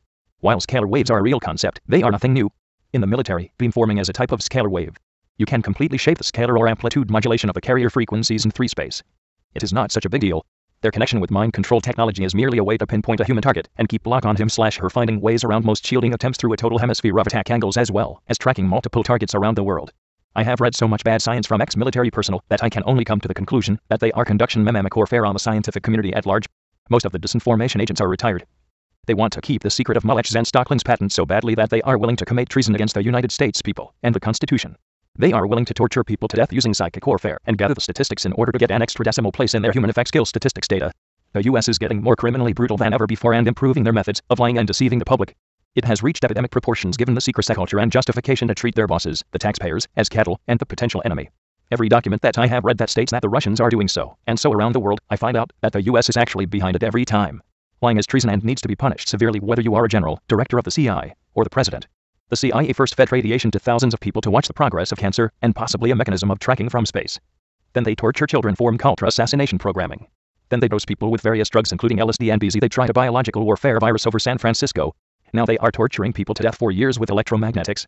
Do you see the trend? Did I congratulate you on living in the land of freedom? Don't worry, your government is in control again. Every real scientific paper I've read that happens upon the topic of bioelectromagnetic non-ionizing radiation effects comments on the fact that there is so little literature on it. In other non-NATO countries it is a much bigger field. A publication by the FDA doing a comprehensive food sanitizing method survey had many military representatives on the board. The paper commented on how there was almost no literature on microwave effects. A paper on implanting a small piece of wire in the head or body for biotelemetry commented on how they could find almost no data on such an obvious application. We are bathed in microwave energy. How come there is so little independent investigation in this area, especially in light that the head acts as a microwave cavity and neurons as microwave transceivers? There are earth-shattering patents from the 70s and 80s on brainwave amplification, brainwave reading at a distance, and brainwave modulation using a wide range of frequencies. How is this being ignored? Pretty obvious what is going on, isn't it? Modern-day Timothy Leary. Shulgun is well known for his experiments in psychoactive drugs that avoid scheduling because he creates analogs of known molecular types. I have not been able to uncover any documents that connect his research with CIA mind control, like his predecessors. However, his experimentation may be tolerated because it goes hand in hand with mind control drug research the CIA has been pursuing for decades. Those that experiment with his drugs might be CIA guinea pigs. Remember that Charles Manson used LSD to create his mind control cult? Test patterns. I was able to interview over 500 people that know they are/were electronically harassed, slipped drugs, fed radiation, culture mind controlled, or directed energy weapons test victims. Several have died while writing this book. They range from children to the elderly, from poor to wealthy, from religious to atheist, from uneducated to educated. People are chosen at random like in all their other tests. There is a segment that is overwhelmingly large for a random testing pool, and that is government whistleblowers. FBI agents, military personnel, or cops in particular are targeted by these weapons if they testify against other government agencies. It is just so heartbreaking to hear all these stories. I met a few families where everyone was targeted suddenly with voice to skull and with an EEG replay of the pains which they are collecting and storing from other people. Most people get a slight variation of all Dam's capabilities, I assume to make any test patterns less noticeable. Some people only get voice to skull, Stockling's patent. Some only get tortured and physically manipulated limbs. Some get the remote and culture programming. I was unlucky. I got a demonstration of the full works of mind control technologies and Satan. Satan's silent assassination through amplification of neurons is the program to try and kill the target through car crashes, heart attack, depression, and suicide, self-destructive behavior, neglect, or to be a programmed assassin. They were somewhat fair in that they told me ahead of time using the synthetic telepathy exactly how they were going to try to kill me each day. They told me every torture they were to inflict on me ahead of time. It was oddly routine for them. They said that they had successfully killed an artist in San Francisco with a heart attack, a woman pediatrician, and an old lady in a nursing home. They felt pretty confident that they could kill me with EEG cloning. The 200 people in their weapons testing group were competing for points according to the main heterodyne project leader. Those that gained enough experience points could go on to the psychic assassins and mind controllers team, who work on real projects, like world leaders, after they collected the effectiveness of the pain data, collected the mind control statistics, and mapped the unique brainwaves that I had for their database. Angel on one shoulder and the devil on the other, good alien bad alien, yet another derivation of the good cop bad copy interrogation and control method. In product marketing, one learns that to disentangle the importance of factors in the appeal and success of a product, you need to conduct a survey. A well-designed survey uses a correlation matrix to determine the factors that affect the outcome. Questions are designed so that every possible combination is tried. In the mind control culture survey, combinations of overt suggestion, subliminal, brain entrainment, and EEG heterodyne forced will are used to determine how effective each method is in combination with the others. So part of the program entails conflicting commands by the possibly outsourced CIA weapons testers. You hear one command in one ear, like an angel saying don't do it, and the devil in a different voice, or nearly subliminal auditory level, do it. These conflicting directives in combination with all the other techniques is how statistical correlation data is collected to determine the effectiveness of each method on your particular personality. If you're ever in this position, it may not be an angel or devil on either shoulder, but something far worse called a US Black Ops mind control Star Wars defense project going under the highly classified acronym TAMI. Weapons testing, faulty analysis of costs, risks, and poor scientific methods. The Black-Scholes modeling of military risk and uncertainty would need to be employed in order to correctly do the total cost and benefit analysis of human capital for testing weapons on the public. By the way, Melissa Black, the daughter of the Black-Scholes model of options pricing and MIT professor, is hot and was in my dorm at Harvard. I transgress back to slamming the idiots that we put our blind trust into. When running the mind control experiments, the data gatherers would give conflicting commands through subliminal and overt channels along with other techniques. This is a statistical approach to tease out the weighted influences of each method. The scripts. The EEG heterodyning psychic soldiers want to be doing the weapons testing are trained to follow a plethora of scripts used to confuse the target during the torture and make the target appear crazy when they seek help from a doctor. In almost all the cases, the belief that a microchip or tooth transponder, like in the movie Real Genius, is responsible for the conversation without a cell phone is suggested to the target. That actually sounds more reasonable given the average person's knowledge of this technology or directed energy weapons capabilities. Only in victims of 10 years or longer are small biotelemetry antennas found in X-rays, which used to be used for pinpoint tracking to direct the energy, thereby amplify the biosignal for EEG cloning. The scripts then progress to making the person believe that specific people or groups are behind their torture. In many cases, people heard the voice of JFK, JFK Jr., Bill Clinton, and Hillary Clinton. Sometimes, it was a famous person. Often it was just someone they knew in their past. Clearly, the EEG heterodyners are manipulating votes by always using Democrats' voices, or trying to get them killed if the victim believes it. Bill Clinton mentioned the right-wing conspiracy during his downfall. This would back the known political slant of extreme right-wing ideologies in the CIA / border Nazi values. Using these people's voices as the most common ones heard by victims should point out whom they are gunning for. Do you still have doubts that the voting and political system isn't manipulated by these folks? They practice changing the beliefs of their victims using the different scripts. When you interview as many as I have, you can easily see the pattern once the personalization of the scripts is removed. The weapons testers get to choose which scripts are to be used on a project. They then personalize them for that particular project and must get approval for it. The weapons testers are in a strange culture, to say the least. They have a strict protocol for doing things, but no restrictions on who they kill or what collateral damage is done. From creation to chaos. Another project name for the EEG cloning and cataloging operations and media strategic deception was called Project Chaos. The sole goal of these groups in psychological warfare, CIA mind control, and INSCOM strategic deception is to create errors of judgment and reasoning and vocabulary confusion by every means possible. They have perfected control of the media through leaks and strategically placed disinformers in the industry. They have perfected disinformation on the internet using the method that plays off of people's black and white thinking by flooding it with partial truths and lies. And finally, they have found a way to inject bioelectromagnetics errors into people's brains directly using misnamed umbrella classifications of technology, like non-lethal weapons, which contains EEG heterodyning, psychic warfare, and another overlap classification of directed energy weapons. They have used the pseudosciences of the psychology community to create and propagate misdiagnosis of weapons testing effects as mental illness. They have used Hollywood and television to program the masses to discredit anyone who talks about something that was labeled as a work of fiction, such as a movie or shown on the science fiction channel. Acceptable mind games gambling is a legalized form of a head game that is quite lucrative. People from all walks of life gamble partly because of the entertainment value, but more often because they believe in luck or that they have a system. The mathematics of gambling is quite well known and defined. Logically, unless you cheat, you cannot win in the long run. Yet, based on the simple common delusion that all people share, we think we can find a way to beat the house odds. I, for example, knowing that every event is independently random, still can trick myself into believing that if I see a streak of 5 or more in a row of one color in roulette, that I can beat the odds by betting against that streak. The probability of getting 5 red numbers in a row is 5, or 1 out of 32, but that doesn't actually affect the independent random event of the next spin. I must say that I haven't lost yet with that strategy, but that is the addiction of gambling. People derive superstitions about luck by falsely identifying patterns where there are none. Sounds like the same symptoms as schizophrenia, seeing patterns where there are none. Some people call the state lotteries a stupidity tax. Tell that to the winner. The psychology of crazy. It is interesting to poll people as to what they believe crazy means. The average person's intuitive understanding of the word usually means to do or say something very unusual or bizarre. Geniuses and eccentrics have throughout history been called crazy. My father is a very conservative man, and he calls about a third of everyone he meets crazy. People who visit San Francisco from a conservative culture thinks the whole city is crazy. The trend that I have found is that less worldly experiences one has, the more often one judges behavior that is not native to their own culture as some form of mental illness. This is clearly an error to believe that something that has not been thought, heard, or seen before is some kind of pathology of the mind. When one has many errors of thinking, it could be classified as mental illness, unless the errors of thinking are being induced electromagnetically through TAMI. Stop the signal and the brain will regain its normal processing. But this is an important psychological observation, that these discrediting tactics are regularly and historically used by the CIA and Cyclopes. Create a scenario that is so improbable, like government goon squads, or being abducted and tortured, and the majority of people will think the person reporting it is crazy, simply because it is so unusual. Image if you were one of Jeffrey Dahmer's victims, and you escaped, and you told a story about a man who eats dead people, keeps them in his fridge, and drills holes in their heads to try and create a sex zombie to the police. We know this happened, but the police would most likely have locked you up in the psyche ward for showing delusional symptoms. In fact, the police returned a boy who was bleeding from his head, naked, confused, and didn't speak English very well, back to Jeffrey Dahmer, and within 10 minutes after the police returned the kid, he killed and ate him. Jeffrey Dahmer used the same tactics as the CIA successfully. Of two possible scenarios, which was more believable? Jeffrey told the police that he and the boy were fighting, homosexual lovers. So this is how the game is played. Get some famous psychologists on your payroll. Have them create new mental illness, like thought sonorization. And you can label anyone as mentally ill who speaks about the voice of God, weapons, microwave hearing effect, mind-reading radar, or ultrasonic heterodyning technologies that you wish to keep out of the population's awareness. As time progresses over the decades, the new mental illness will gain more credibility due to its age and number of people reporting it. I tracked back several mental illnesses to the same time frame as DAMI came online, and to own mind control monster psychologists on the CIA payroll like Cameron. This has allowed the human effects weapons testing industry on the population to expand and go unrecognized. 1% of the population has schizophrenia. According to some psychological studies, over 20% of the population has some form of mental illness. Perhaps the categories are getting too broad. See the appendix for my facetious comments on many popular illnesses. What percentage of those classified as mentally ill are genetic and environmentally caused, and what percent is government-mandated? The two groups overlap significantly. Through my protected sources, I was told that government weapons testers look for brainwaves that show three traits that they want. One is an amplification factor of neurons often found in dopamine-excessive brains.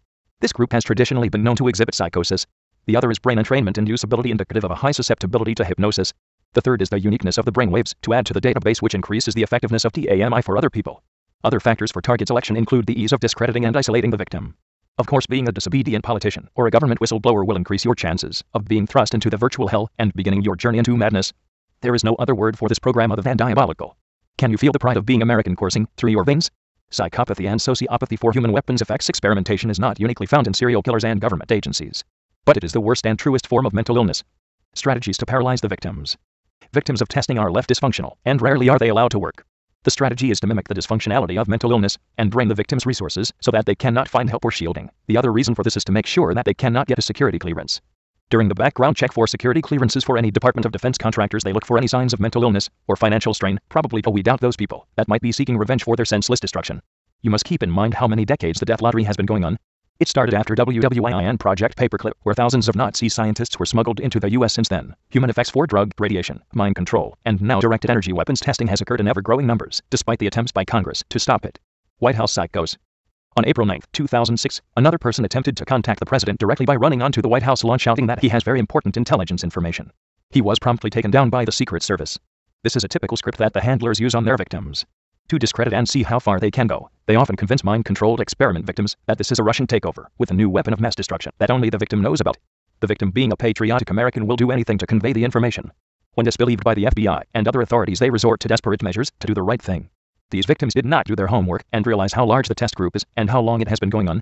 INSCOM and strategic deception groups need psychos in the news to account for the population of mental illness, who have similar claims around 5 different scenarios.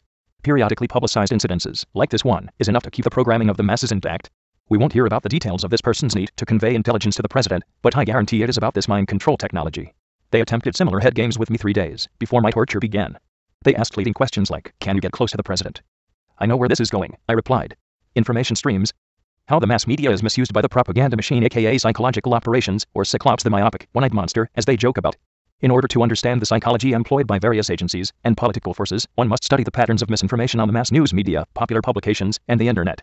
First, let's look at the internet. I have been working with truth.org, a privately funded internet archive system. Their tools allow me to view any information ever posted on the internet for a 3-month duration using their tool called the Wayback Machine. This has allowed me to research the patterns of disinformation websites, who owns them, what psychological tools they use to cover up information leaks, etc. As it turns out, their formulas are pretty standard and much of the trash is computer generated, even in foreign languages. I worked on natural language information parsing and collection algorithms for CIA knowledge organizing projects, but nothing that purposefully would generate misinformation. However, they easily could have been adapted for them. Cyclops, INSCOM, CI, DIA, and electronic warfare divisions use many of the same tools but run their own campaigns. Just to show you how well the information stream gridlock works, type in mind control into Google to see how much information there is on supposedly something that is science fiction. People don't have time to waste their lives writing about this topic if it wasn't real or if they weren't paid as disinformants. There are 293 million hits on Google. Are you scared yet? Start clicking through the links. It is beyond experiments on the public. It is now a well-orchestrated takeover using just information weapons. The psychotronic concentration camps are growing rapidly. It is a matter of time before you are brain-napped, and then you wished you hadn't stayed so ignorant and quiet, hoping it won't happen to you. The Soul Stealer is doing good business, under the US flag. I worked on integrating HAARP and the Puerto Rico ionic heaters that are often implicated in the global mind control network, and I had no idea what they were used for. That's how secret this technology is. I was told they were command and control centers. But from those locations the entire world can be viewed by bouncing their signals off of the ionosphere in a configuration they call over-the-horizon radar. Satellites make better over-the-horizon sensors, so this is probably a tagline phrase to mean psychotronics. Foundations of reality. The whole illusion of gentility and freedom relies on lifelong programming of this image and repetition of mantras, pledges, imagery, and anthems. Asking someone to imagine an alternate government system that was in place, that is exactly the opposite to what people have experienced their entire lives, is like asking someone to suddenly believe in another god. Their entire belief system and foundation of reality must be changed to accommodate the new model. Most are unwilling and incapable of this kind of reality shift without direct demonstration. But in order to get the demonstration, they would permanently be enlightened to the truth and cannot be put back into the blissfully ignorant matrix of illusion. This is the catch-22. Most targets will find it futile to awaken others and be viewed as crazy if they try. This is how the system of controls is maintained, and drastically important information for the people is suppressed. Inducing delusions. How is delusional thinking induced in a target? Some of the long logical thought trains which are based on a faulty assumption are due to the amplification of the target's own brain signals. In addition, the EEG hive conspirators simply need to agree and reassure the target that those are the right ideas. Since the target is usually isolated socially, this is naturally their only source of feedback. The feedback is of course untrustworthy, but it is difficult for one to adapt to a faulty source that mimics sources that one usually trusts, people. This again amplifies confidence levels of ideas and thereby multiplies the logical errors downstream of inferences and conclusions. This is the fundamental flaw with our governmental system, especially the military. If you surround yourself with yes/men, you will be getting a false reassurance of the correctness of your ideas. This is what creates delusional thinking and is being used as an information weapon tactic. To worsen the collective intelligence of the organization is the fact that the culture practices false signaling in their communication style. Generals bark out orders to signal extreme confidence. Pure black or white thinking is practiced. Information is lost without the confidence level, as any information theorist or statistician can tell you. Add the fact that there is little feedback or information flow from the lower levels, since they must just follow orders. Sprinkle in some egos for extra irrationality, and you have the perfect recipe for a destructive intelligence system. Truly frightening that they are in control of all the weapons. Catching the slow fat white rabbit. If this topic of dark American history interests you, you merely need to replace aliens with Department of Defense and terrorist with CIA programmed assassin while you research, and you will have much of the truth.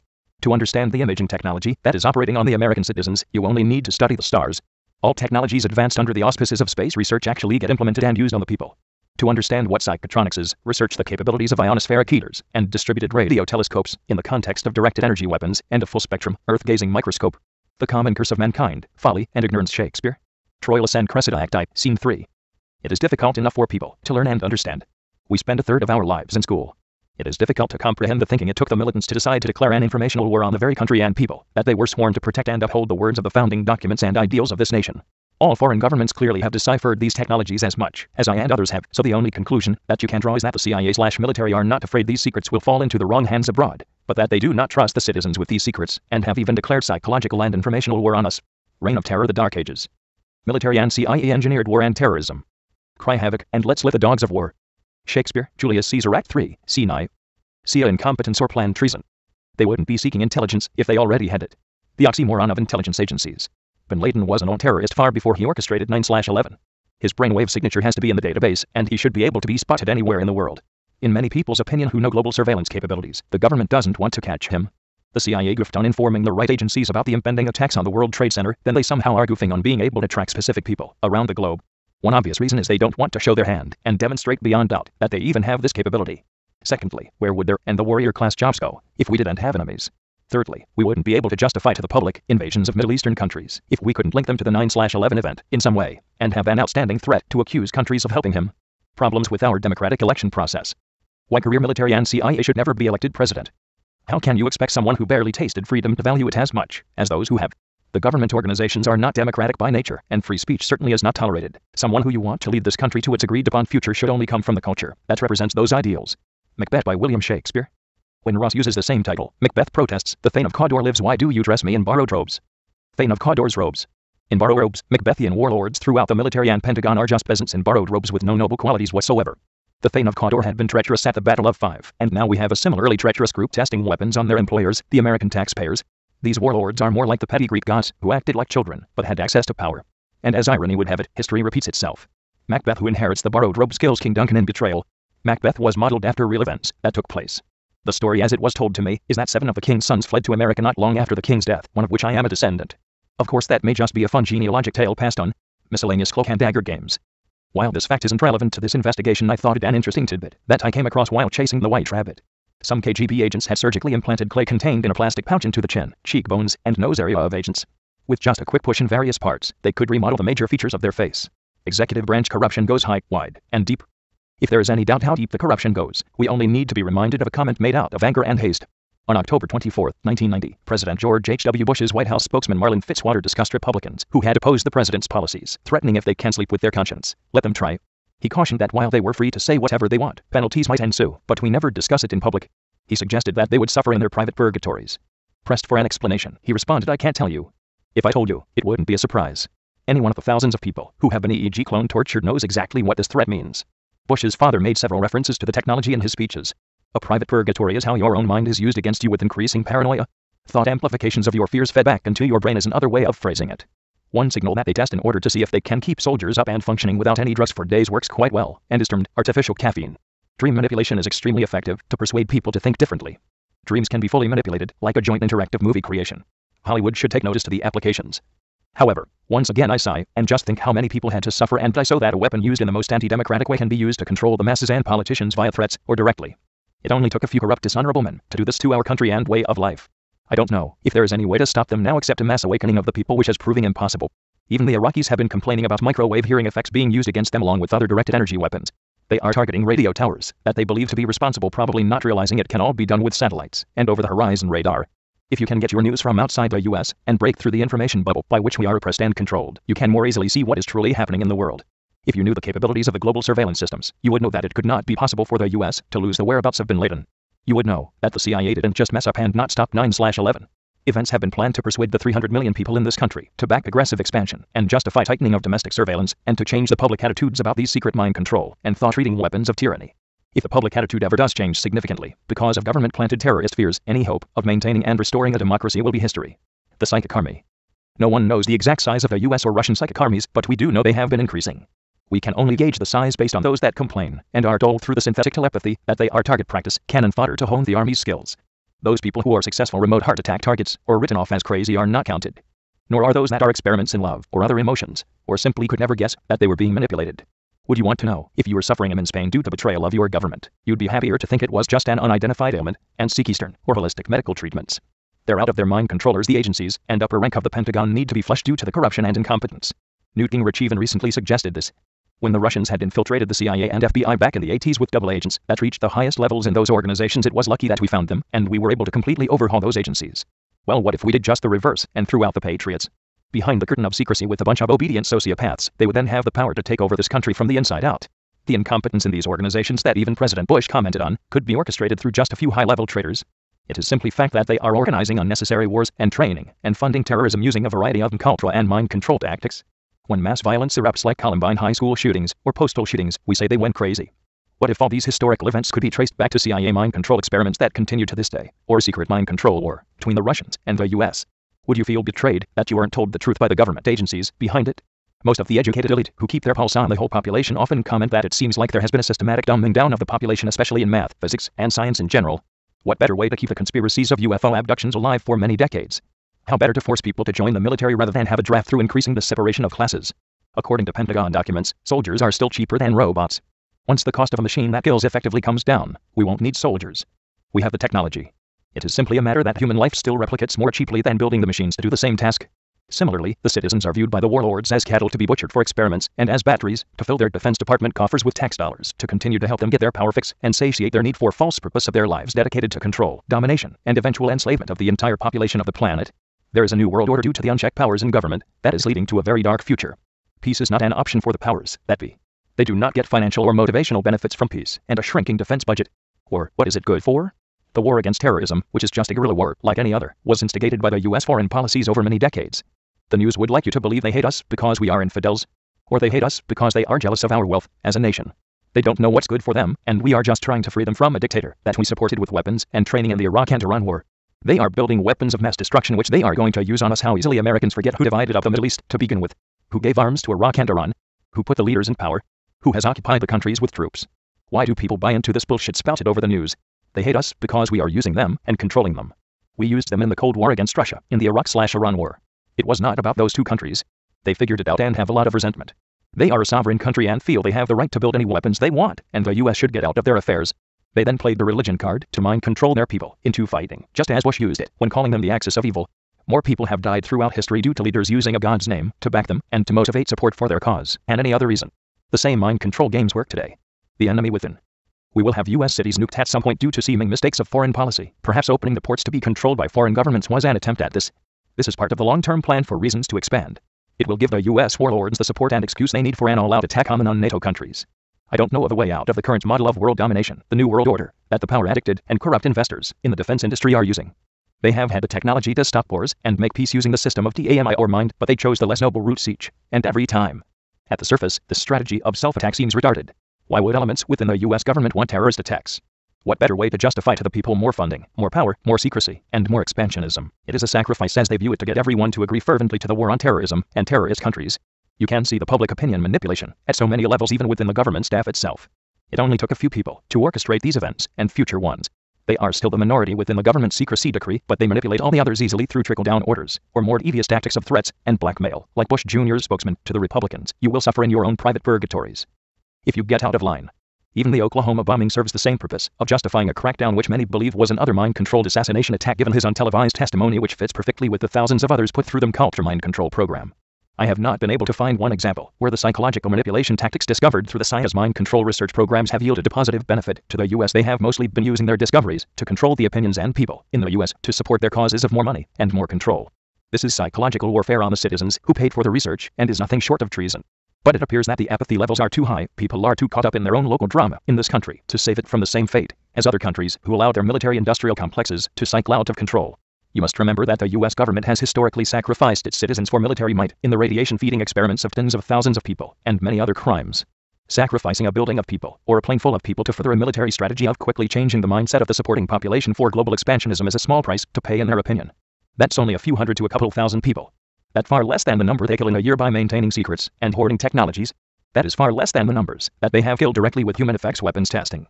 So it isn't a far stretch for the sociopaths to create newsworthy events to influence public opinion for their own objectives. Also, it is interesting to note the blatant hypocrisy of our government. Mind control technologies are inherently communistic in goal.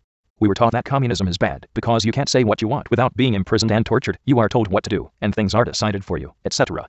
The mind-reading and influencing directed energy weapons technology along with the CIA culture experiments and information warfare on the US is not a military exercise like they would put off to the budgeters, but a true takeover of a communist-like government who found ways to cover it up better with lies and plausible denial. We were overthrown, but most people just aren't aware of it yet. Psychotronically instigated wars. Recently several US reports on mind control technologies were translated into Hebrew and published in Israel. We have communications from victims there too. They say that the perpetrators use the cover story that they are Israeli Secret Service doing the testing on them. This is the pattern and technique that is being used throughout the world. The US facade government can openly support a country, while the shadow government instigates the wars. I am certain that many people from the axis of evil countries have been tortured by the US psychotronic weapons and made to believe Israel was behind it. The Jews are fools if they can't see that the friendship from the fascist country is fake and merely being used as a political tool to justify invasion of countries we don't yet control. It wouldn't take much to invade Israel with the justification that they have nukes if relations ever soured and their leaders became disobedient. There have been many incidences in the last few decades in the time frame of which Satan and TAMI came online where psychos committed acts of violence and said that Satan or the devil made them do it. They could have been inadvertently telling the truth. The voices commanding actions are projected through the US weapon system, whose acronym is Satan, silent assassination through amplified neurons, i.e. US mind control. Myth sponsored by the military. The Philadelphia experiment. The myth goes like this. The Navy conducted an experiment with a ship that would transport it in time and make it invisible. The ship disappeared and no one saw it again. In reality, this was one of the first experiments in radar cloaking technology. The vessel's hulls were draped with vertical and horizontal wires which cancelled electromagnetic energies directed at them, thereby making it invisible to radar and a particular part of the M spectrum. The ship of course was still visible with binoculars. But this is a good example of the power of the propaganda disinformation machine. Alien autopsies and spaceship crashes. Area 51 was the classic setting for duping the public into this long-standing myth, setting the stage for countless atrocities committed against citizens. Initially, isolated rednecks were the target of human experimentation because they were easily discredited. Their boldness has stepped up in the last decade, conducting alien abductions to a politician, FBI agents, military personnel, professors, a New York City cop, etc. They have been successfully at discrediting these people in the media. The BBC wrote that over 25 million Americans believe they had alien contact. I haven't done my own survey to validate this rather large number, but it matches with the capability of the EEG heterodyning system in place since the mid-70s. UFOs. There are two types of military exercises that people report as UFO sightings: experimental aircraft designs being tested and directed energy weapons. With the MP weapons electromagnetic pulse, you can't stall a car. People involved in UFO sightings with black helicopters flying by often reported that their cars stalled and their radio started changing stations.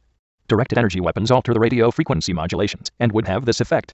A phenomenon known to scientists that work with high-energy physics is air sparking, or atmospheric excitation. When the energy density becomes great enough, the nitrogen and other molecules will begin to glow. So an uneducated observer will see a bright bluish ball in the sky, zipping around at improbable velocities. Chemtrails. I am not an expert on chemtrails, so I can't speak to all their purposes. Spraying barium or aluminum particles in the air will act as a radar shield, and are experiments in cloaking technology, since countries have figured out how to track the stealth bomber by using the background cell phone radiation from satellites. Chemsprays can also be used to test biological weapons, like was done over San Francisco in the 70s and the reason Olson was killed by the CI. Other operations have included using chemical tracers by lightly dusting an area that can be fluorescent some invisible wavelength. Long-term health risks are unknown. Bermuda Triangle. I have no evidence from military documents released through the Freedom of Information Act to support my inference about the mystery surrounding this area, other than one of the largest terrestrial radar dishes exists on the island of Bermuda near Ross Perot's estate. Take a helicopter ride over the island to view it. The descriptions by pilots affected and downed by violent and strange electromagnetic forces that would spin their compass needles and interfere with their navigation instrumentation are classic side effects of directed energy weapons, and in particular scalar weapons. Some people might speculate if JFK Jr.'s plane wasn't downed in a similar fashion and assassinated like his father. Short of a confession, it will be impossible to prove the exact sequence of causalities leading to these tragedies, and therefore will reside in the realms of conspiracy theory and speculation. Psychic Warfare Unit at the Pentagon. Lynn Buchanan and colleagues have written up their experiences as psychic warriors for the military. Unbeknownst to them was the fact that they were EEG heterodyne for their psychic feats. This is why the military doesn't care that a top-secret project is now extensively written about by these guinea pigs. It was a secrecy layer to ensure that they promoted more nonsense about mystical psychic phenomenon to cover up the truth about the science behind mind-melding. Psychological experimentation cover-ups. Brain chip implants. Several military personnel who were considered disobedient were committed to psychiatric hospitals where brain implant experiments were conducted on them. These atrocities were covered up, and people who had them surgically removed were systematically discredited by the usual formula. Scientific America. September or October of 2005 had an article about Delgado, who conducted much of the human brain chip implants and lobotomies, touting him as the father of this field. He came out of hiding from Spain back to San Diego, where secret psychotronic experiments are rumored to be conducted. Satanic ritual abuse cults are fairly common down there. Let us not forget the atrocities committed, covered up, then later talked about like they were heroes for doing it. He uttered the phrase of the conspiracy when asked if brain modulation can be done wirelessly. That's science fiction. Splitting personalities. I found many disinformation websites that had a list of the biggest hoaxes of the 20th century, listing much of what I am talking about here. One they mentioned was that multiple personality disorder doesn't exist. CIA-sponsored research on this topic has been going on for decades for the purposes of both to activate Manchurian candidates and to allow agents to infiltrate other countries' security agencies and still pass the lie detector tests about their loyalties and background through hypnosis and splitting personalities. The EEG heterodyning mind melding also allows control of the classic polygraph responses as well as the newer brain printing technologies in a much more precise and predictable manner. Polygraphs and courtroom processes need to be conducted in labs that are electromagnetically shielded, as well as having monitoring equipment for psychotronic signals interfering with the justice process. Finally, just to mention on how elements of the executive branch have stolen democracy from us because freedom of speech was granted to people in order to protect us from military coups and tyranny. They bypass this right by flooding the mass media and internet with noise and disinformation to the point that one's message cannot be heard, a clever way to rationalize destroying this important safeguard of democracy. Short of silencing everyone and protests through licenses and permits to congregate publicly, they have done the equivalent of blasting rock music and white noise at public speaking events so nobody can hear the truth through media control and flooding the internet with disinformation. Orwellian pranks. Continuing the tradition that George Orwell began, the military found that a UFO/evil alien cover story for abduction and experimentation on random citizens still works. It appears from the stored database of brain signals that they may be preparing for another mass-scale Orwellian prank of an alien takeover. After being given a demonstration, I assure you that most people will believe it. Boo. Spooks are scaring you. Let me scare you, as a demonstration of how the government has used and created terrorism for justifying a shadow fascist government to acquire funding and power. Flares dropped from airplanes flying across the U.S. in less than 5 hours would cause multi-million dollars in damage during the dry months. Stadiums filled with sports fanatics could be tear gassed and machine guns utilized at their exits. Cannons or catapults could be used against dams, like the Hoover, to drown towns downstream, and the jaws of life could be used to bend railroad tracks to interrupt supply chains across the country. These simple methods could cause enormous fear and damage instituted by a group smaller than 100 organized people and less than $100,000 of financing. Let's continue the frightening scenario in order to show you that terrorists are anywhere to be found and bent on destroying the U.S., but the militant government is. If you wanted to take out airplanes, you could blind the pilots taking off or use homemade rockets to hit the intakes of the engines. Even releasing a flock of birds has downed aircraft by them getting caught in the turbines. As described to me by agents, garage door electrical engines could be used to cause a surge in the electrical power grid, disabling power to large portions of the population. A denial of service attack could be instituted with an overriding radio and TV broadcast to influence the public. These are minor inconveniences. Let's look how individuals and the economy can be influenced. The wine industry could be destroyed by introducing the sharpshooter beetle or a fungus into Napa Valley fields. Known bacteria or chemicals in the drinking water reservoirs would taint the water supply for years. The mad cow disease could be easily introduced into the unprotected meat supply, as was covered up recently by the FDA. The economy could crash through loss of trust. Simply a demonstration of how mind reading can be done, or bugging abilities, that these elements use to further increase their revenues for black ops projects that need not be overseen by Congress is an example. Placing hits on the top executives of Fortune 500 company executives would be another easy way to manipulate the stock market to fund these black ops projects. Every system in our society is fragile, and the recklessness of the torturing and killing of thousands cannot go without consequences, whether recognized or not. These chuckleheads in the government are even torturing addicts. Biological weapons specialist. What could be the purpose of all these attacks? Think about all the traditional torture our government is doing to Iraqis. Do you think this will be forgiven and forgotten in one generation? Torture is a stupid strategy. Are these simple terrorist acts being committed? No, for obvious reasons. Stop letting the government control your fear, and hold them accountable for the tens of thousands of victims worldwide for radio frequency-directed energy torture.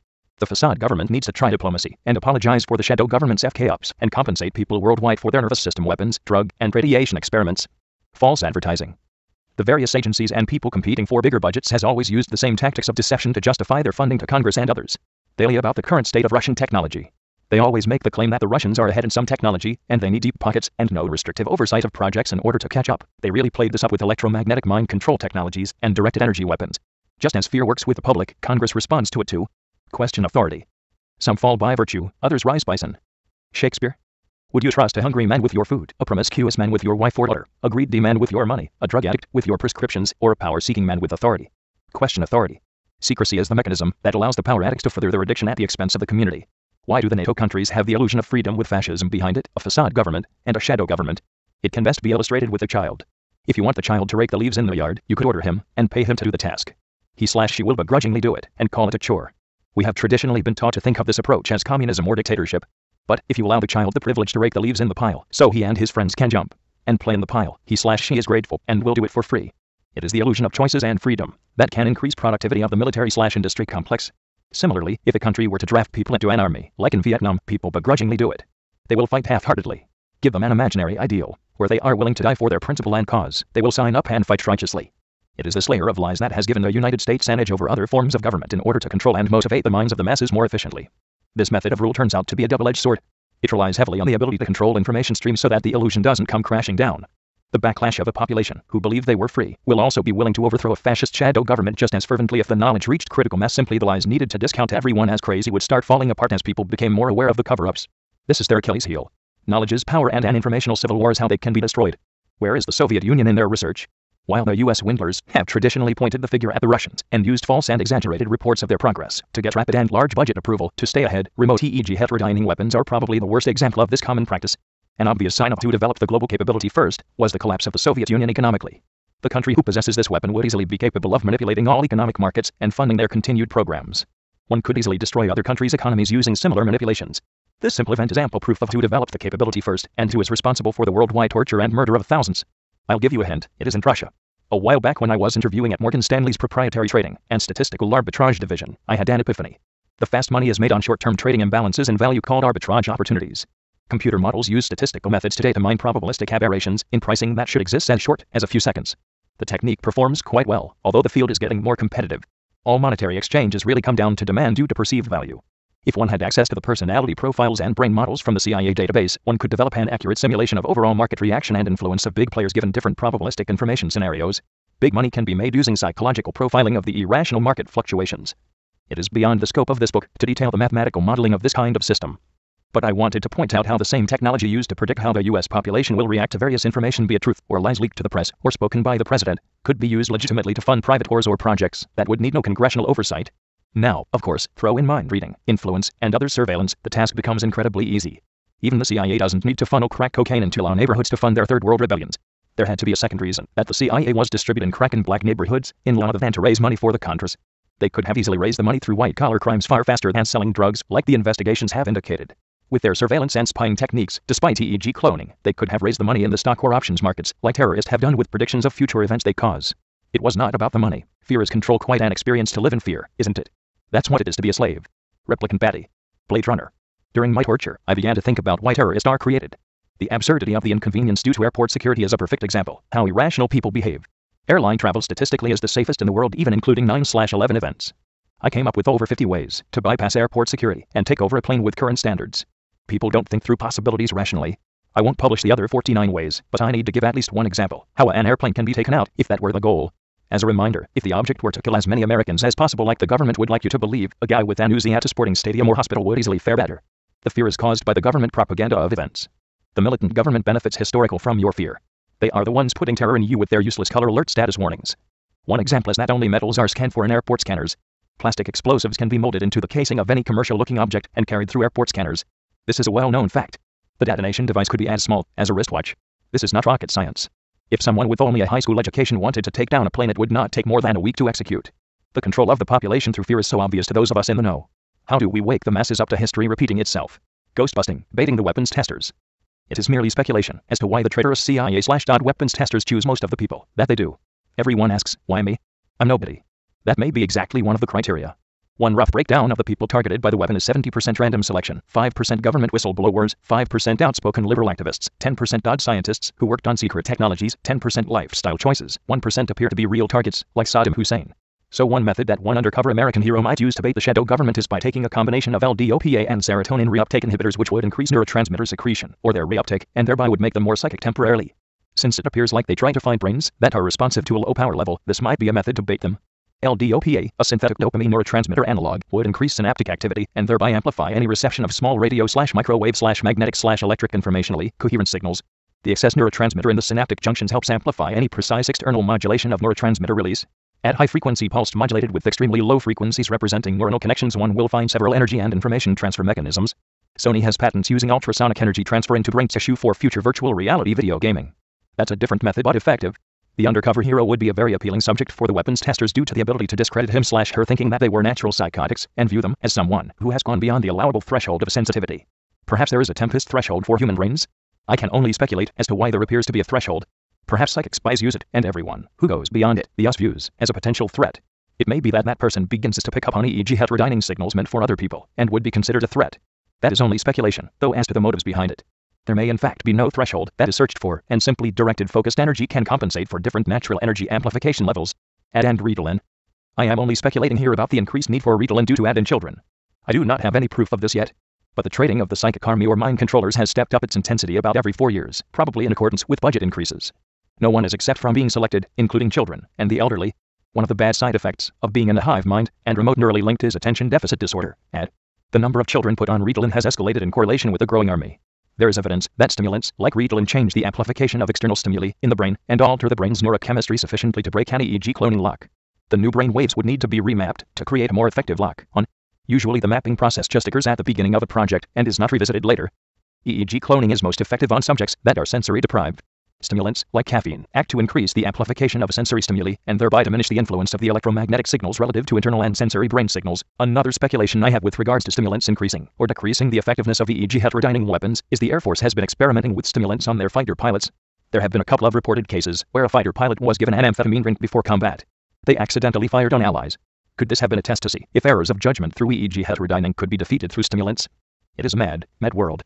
To give you an idea how widespread this testing might be, I will give a few possible outbreaks in recent years that should be alarming if related to this weapon. Panic attacks that so many people have been hospitalized for may be a silent remote-controlled heart attack attempt on their lives. The dot is collecting kill probability ratios. Bad dreams where you wake up with your heart pounding out of your chest may have been a practice attempt. Who knows, maybe sudden infant deaths is related to these random kill attempts. Women and children are drawn from the death lottery equally as men. Songs that you can't get out of your head that repeat over and over may be an attempt at EEG synchronization. Just remember you let the US./CIA become out of control and rogue through your silence and inactivism. Abort mission safety failover. My friend and I, who is not a CIA agent, he adamantly declares, although he travels with the head NSA guy and Deputy Secretary of Homeland Security on vacation, used to discuss behavior modification philosophy extensively before I became a target for a Manchurian candidate using biocommunication culture programming. He postulated that if there existed a pain pill that someone could take, it may have an addictive quality to it. He surmised that if someone is medicated with pain for a duration, that the brain adapts to that state, and that if they were to stop taking it, they would get high on life. Ironically, that is true for soft torture. It is like a workout with a rush after being tortured for days in a row. So to abort the targets being tortured now, the shadow government, if they had to pull the plug on all those thousands of projects, because civil war was about to break out, could just stop the pain and killing signals. Those people would suddenly feel relaxed, slightly brain dead from the lack of overstimulation, and become complacent and blissfully stupid. A good fallback just in case. But that would not be a successfully tested kill weapon, so they wouldn't do it. The oxymoron of intelligence agencies. One thing I noticed throughout life is that companies advertise what they lack. They are trying to change the known stereotypes. Intelligence agencies are no different. I attended the best American schools in the country, and the CIA would try to recruit at them, but it is thought that if you have to go that route, that you are a loser and couldn't get a job anywhere else. I am happy to report that my years at the Ivies, they have had 0% success. The Department of Defense has gotten so desperate for some intelligence that they are resorting to extortion at Harvard, threatening to cut off research grant money if they don't get a prestigious slot in the recruiting lineup. Pretty pathetic, isn't it? My fellow UK/US/NATO scientists that have been killed by bizarre suicides would agree with the lack of intelligence in the so-called intelligence communities. Just to give you an idea of the geniuses working at the Pentagon and sub-intelligence agencies in the joint NATO forces in control of these psychotronic weapons, international policy, and military strategy. In the UK, for example, I'll refrain from a US example. They forced the private satellite imaging companies to remove images of all their secret bases. By doing that, they highlighted where they all were, simply by doing a difference between older images and images at different resolutions. So a guy published a website called secretbases.com. He has been shut down since, but a web archive probably still has it cached. I don't know if my knowledge of NATO's secret naval headquarters was the reason for my positronic attacks or rediscovery of their ever-so-coveted mind control technologies. The DOD is experiencing such a shortage of intellectual capital that they have resorted to extortion in order to recruit at Harvard. They threatened to take away $500 million in research grants if they weren't allowed to recruit on campus. The criminals won this round and were allowed on campus. No other recruiters torture and kill those that they recruit when they leave the organization. Pulsing microwave voices. Like with animation where different still frames are shown one after the other, our brains interpolate the images and perceive the difference as motion. If visual frames are presented faster than 30 times a second, we cannot even perceive the discontinuity. We see monitors flicker due to the refresh and scanning method. The mind perceives the understood images as smooth. Sound impressions in the microwave hearing effect seem to have a similar phenomenon occurring. With sound impressions which occur at roughly 10 times a second, the mind will perceive the sound impressions as continuous. This is for microwave pulsed sound perception, not sound pressure waves. Back to school for psychiatrists. One simple way to differentiate government EEG heterodyning experiments and natural schizophrenia is by the conversational content, if they hear voices. One limitation of the software that non-lethal directed energy weapons are working to perfect is that it requires full sentences for its trading set. Most people do not think in full sentences, nor would a dopamine-amplified brain perceive full sentence, coherent speech. When natural schizophrenics hear voices, it is a mumble, and usual just a few phrases or words as their word pattern matches misfire due to being too close to the threshold. Background sounds are almost always necessary to trigger the words or phrases that they perceive. This is a very different phenomenon than what the thousands of victims of brutal EEG cloning weapons testing experience. They hear the voice of God through synthetic telepathy, radio frequency modulation of neurotransmitter release at the synaptic connections with real subhumans on the other end of the brain link as clear as a telephone conversation, if not better 24/7, requiring that they speak in full sentences. While the fake government-sponsored satanic cults and other cover stories are meant to copycat well-known headliners' psychotic symptoms, there are still many important flaws in their imperfect illusion that those skilled and studied can quickly identify and distinguish between the groups. I researched the FBI's 350 most watched terrorist organizations. Not one was the very famous New World Order psycho-terrorist organization, nor was there a single satanic cult listed, even though both are thoroughly written about and even the San Diego police are aware of satanic ritual abuse. This is a puzzle, isn't it? The satanic cults are just trading camps for the US assassin squads. It pumps these psychos up and helps create the skewed psychology necessary for their tradition of earning a welfare check by torturing and killing. The FCC's real role is in censorship of politics. The FCC is another small manifestation of fascism. It is not an elected group of people, and arbitrarily applies rules with an agenda behind it. As any radio show will tell you, they are fine based more on political content and on words they forgot to bleep. It is a way to signal the understood threat. This is how media in general is controlled without overt threats from the shadow controllers. Here's the dichotomy of the political split personality, the two-headed monster. The overt statement to the timid public is that certain dirty words and pictures of ugly naked humans will ruin our society. We must censor these things. But pictures of naked Iraqis being tortured and humiliated, that's just good fun. Similarly, the government is very interested in getting search engines to hand over their search databases to find pedophiles. But rapes by prison guards or the thousands of murders that are unsolved apparently takes less priority. It wouldn't be to track information flow to stop the spread of knowledge about the illegal government activities, would it? I must clarify that when people talk about a shadow government, they are referring to the unconstitutional and illegal methods of influence to direct public political opinions, to hide treasonous tortures of individuals, and to cover up assassinations with plausible denial. The shadow government doesn't govern anything at all. They instigate violence and war, cover up leaks, and try to sway mass public opinion, such as was done by the 9/11 event in order to get everyone behind a Middle Eastern invasion. I assure you that the events of 9/11 have a very well-tracked history right back to the CI. Misdirection of anger, the most used tactic to instigate violence. Mind control and psychological manipulation is a pure science now. As I mentioned before, I was told by a passerby, "You are a psychopath," twice in 1 week, before my torture began. They came very close to creating a psychopath through the prolonged abuse and their misdirection of anger tactics. They are trying to create more terrorism in this country, and every other one using these weapons and tactics of mind manipulation. The CIA mind control research dates back many decades. They particularly had an interest in splitting personalities. This research is obviously useful in creating Manchurian candidates and helping double agents climb the ranks in other countries. I find it most interesting that they have done it to an entire government. They found in their research that the more polarized the actions and voiced opinions of the facade versus the shadow government become, the less likely people will notice the gross hypocrisy. They are able to continue to operate in this extreme way simply because people find it too difficult to believe, for example, that the president of the US can ask China to be nicer to its people, while his cronies are torturing thousands, if not tens of thousands worldwide, probably justified as electromagnetic directed energy practice targets. This is the game and how it has been done since Kennedy's assassination. The end of the US shadow government's satanic ritual abuse. The mind control experimenters and psychic assassins were given 1 year to experiment and kill me. They said to me in the last week, before the 1-year anniversary of Halloween, that they had screwed up badly. I was supposed to die. While I did manage to dodge each attempt on my life and prevent harm to others, they easily stole 35 years of my health and longevity, not to mention my happiness. I know this is irresponsible to say, but if I knew what they were going to put me through in the beginning, I would have ended it like many other victims have done and taken away the data and practice that they were seeking. So writing this book exposing the people, the technologies, their tactics, and helping others plan a strategy for taking out their weapons systems to defend themselves helps me heal. You are lost in the matrix of lies. Like in the movie The Matrix, people are so ignorant about these decades-old weapons which seem so science fiction, like that they are not willing to help targeted people, nor can they comprehend the pure evil that their tax dollars support. And since most people have no experience or practice with neural influencing technologies, they could be used at any time against a victim through EEG heterodyning. Most people have been tamed and dulled into captivity, like a broken horse. The illusion of freedom is good enough now, and the self-reassuring bullshit that we mindlessly chant in our national anthem, the land of the free and home of the brave, quells our subconscious insecurities of it not being true. It is as if all the people of this country have been subdued into complacency and compliance, with electromagnetic Prozac, hypnotubes, sleight of hand misdirection, and information overload shut down. Experiments described by scientists working in the field say that at 5 frequency modes the induced brain impulses and voices sound synthetic, and their mind feels the induced neural influences, but at 12 modes, or higher, the subject can perceive the influence, and mistakes the modulated voice as their own thoughts. The Russian woodpecker transmitters have 12 modes according to Dr. Bird. But US agents brag that the United States has the only global mind network. People appear on the War Room global grid as one of the 1,000 points of light. I am one of the few people who have been released from the psychotronic torture concentration camps in such a short time. Most endure many years of torture under the weapon. I still fight for a reconstruction of America back to constitutional values and transparency in government. I get asked to be an expert witness at least once a week by someone suing the government for this kind of abuse, false imprisonment, or death of a family member. There have been so many attempts at a class action lawsuit, but all have failed.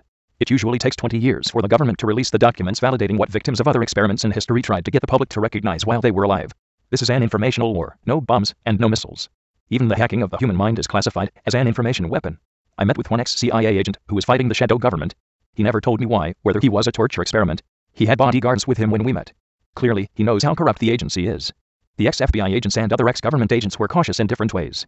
I was tortured to the brink of death many times, and like in the movie V is for Vendetta, I quit fearing death. They already killed me, so we share signal intelligence data which different groups have been analyzing while trying to reverse engineer the nervous system disrupting weapons and find a worldwide cure to disable them. Ideally, we would like to show by introducing a vaccine what idiots the militants in charge of these various classifications of weapons are.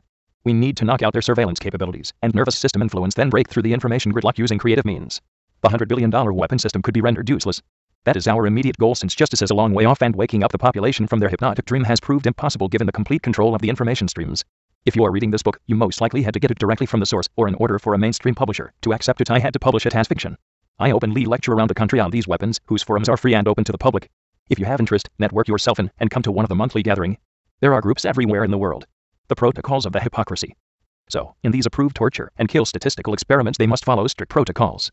As strange as it might seem, they can't try to kill anyone in the world or make that target kill other people using information weapons in addition to gaslighting, through stalking, but they cannot chemically poison, shoot, or assassinate the subject using conventional methods. I assume it would bias their efficacy data. Saddam was upon used to justify invasion. We cannot gloss over the important testimony from Saddam Hussein, as reported by USA Today newspaper in 1992. The important deduction to make from his statement, that the CIA tried to kill him by inducing a heart attack and a stroke, is that he was assaulted by the Satan system, which means he was EEG heterodyned. He is tracked anywhere in the world. They should not have had any trouble finding him. But they did. They would also have done a mind meld and known ahead of time either where the weapons of mass destruction were, or that Iraq didn't have any. This is proof that the weapons of mass destruction argument of invasion was a lie.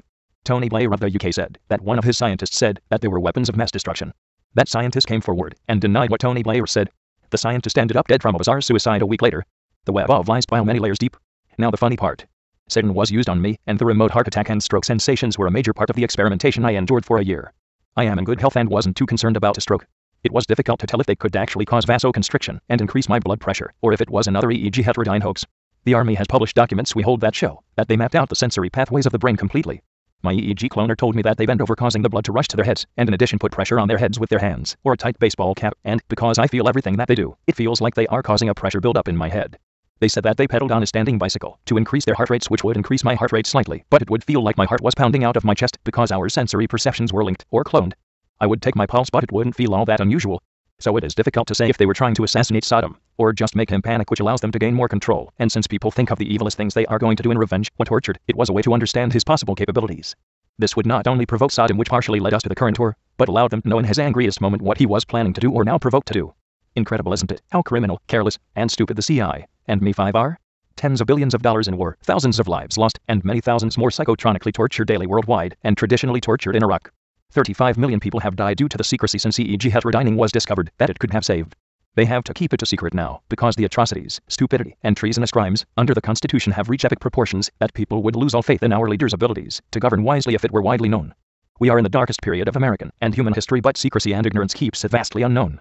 Appeal to Port Goss, current CIA director. Porter, do you remember your time at Hotchkiss, where your values were shaped? Do you remember when the headmaster would appeal to the students who committed some out-of-control prank to do the honorable thing and come forward and take responsibility for what they had done? Americans are appealing to you to come forward, be an honorable man again, and tell the public what is being done to them. This is too important. It is not the time to maintain secrets or to hide. This is what will define you as a man and your legacy. To worlds and to lies. There are two different worlds, each has some truth and a lot of deception. Which one is the Matrix virtual world? The electromagnetic mind control world is obviously composed of signals that feel as real as the ones from physical sensory stimuli. It reveals the truth about the psychological and informational deception matrix in the physical realm, and its sets of controls become obvious.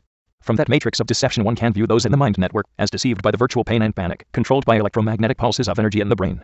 Unfortunately, neither perspective is pure or even close to the one all-encompassing, unwavering truth. We as a species, for better or for worse, have unthinkingly taken the evolutionary path towards inner space, towards a virtual subjective experience, with each piece specialized for an objective function of a machine disconnected and not representative of what our race valued or hoped to become, which I believe is for each person to be fully aware, connected, and an important part of each and every decision affecting their happiness, well-being, and future. At the minimum, we hope we can trust each other, and to look out for each other if we don't participate in those decisions. Also, not the case. Secrecy is our undoing. More brains are not better than one. Another problem with living in a heterodyne hive mind is that when any one of the collective eats everyone else, if they are talking, bites their tongue, the strong impulse for the jaw to clasp down from the masticator is cloned onto the other people. This is quite an annoying problem for everyone to have to synchronize their eating habits in order to avoid this. Stupid alien pranks. The naively patriotic tax batteries need to take heed at other plots that were revealed to me through synthetic telepathy. The CIA said practitioners told me that they had planned to mind control over 100 people, to leave their gas stoves on in various neighborhoods, to level several city blocks, and make it look like an orchestrated terrorist act, but they were called off. I suppose this isn't quite as bad as provoking a war or creating suicide terrorist bombers to crash planes into the World Trade Towers. The alien pranks are getting out of hand. The death machine. Obviously, I wish I had gotten the kindly god mind control manipulation scripts when they introduced themselves with the many options between Persia, magical dwarfs, angels, God, aliens, cult, Russians, or Chinese. The US is the most brutal, barbaric country in the world bar none. 35 million people have died from the secrecy of just one aspect of this technology alone. Add another 30 million killed by the US in all the previous wars, and no country comes close to the death machine that we've created. Inside the minds of monsters. Let's walk a mile in their brainwaves. Why do humans become corrupted by power? They may start out thinking they are honorable and doing their duty, but the power corrupts in the end. Since we are all very similar to begin with, it means that we too would probably be corrupted in their shoes. If we can understand how this mind virus spreads, we can cure mankind of this ill. Distinguishing between national defense strategists and truly grotesque and deformed minds can be difficult and may be pointless. One only needs to study the Nazi Reich and methods of psychological and informational controls to understand our own militant government since 1945. Hitler's catchphrase was to purify and create a super race. Ours is to bring democracy, a superior form of government, and the illusion of freedom to countries around the world.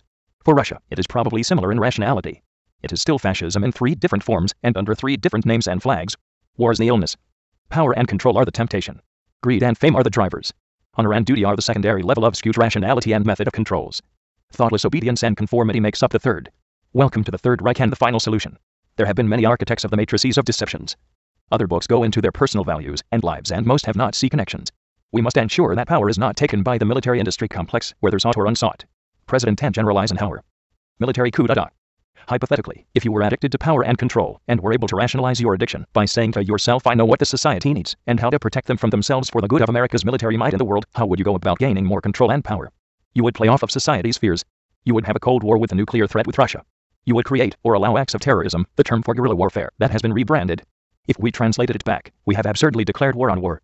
The people would allow huge concessions of their privacy and autonomy for the artificial sense of security and safety. You could rationalize all sorts of creative interpretations of existing laws and create many more secret laws to justify your actions in the name of security. Lying to the public to create an artificial sense of freedom and choices is done easily enough with the psychological methods that have been thoroughly developed by several agencies. Control the points of influence in a society, the few people and companies that shape popular opinion, and the herd mentality of the rest of the flock will follow.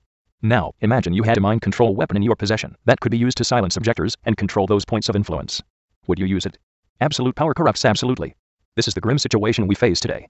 To show how short-sighted and ignorant the public has become at large, I will give an absurd example similar to events that have transpired. I want to be elected president. I promise that if I'm elected, I will give 1 year tax-free to everyone. Is this bribery? Am I buying votes with a country credit card? Many people would vote for me if I wanted more power to control world events for profit or satisfy my need for power. I could instill fear in all Americans, whether real or imaginary. For example, I could say that the world's oil supply is being poisoned by the Arabs, where much of it comes. They are placing micro devices in 1 million of barrels shipped to the US that will generate a spark at random times, causing them to ignite the fuel. They are nearly too small to easily detect, and every airplane, car, refinery, and military vehicle will be turned into a bomb. The economy will be shut down and America will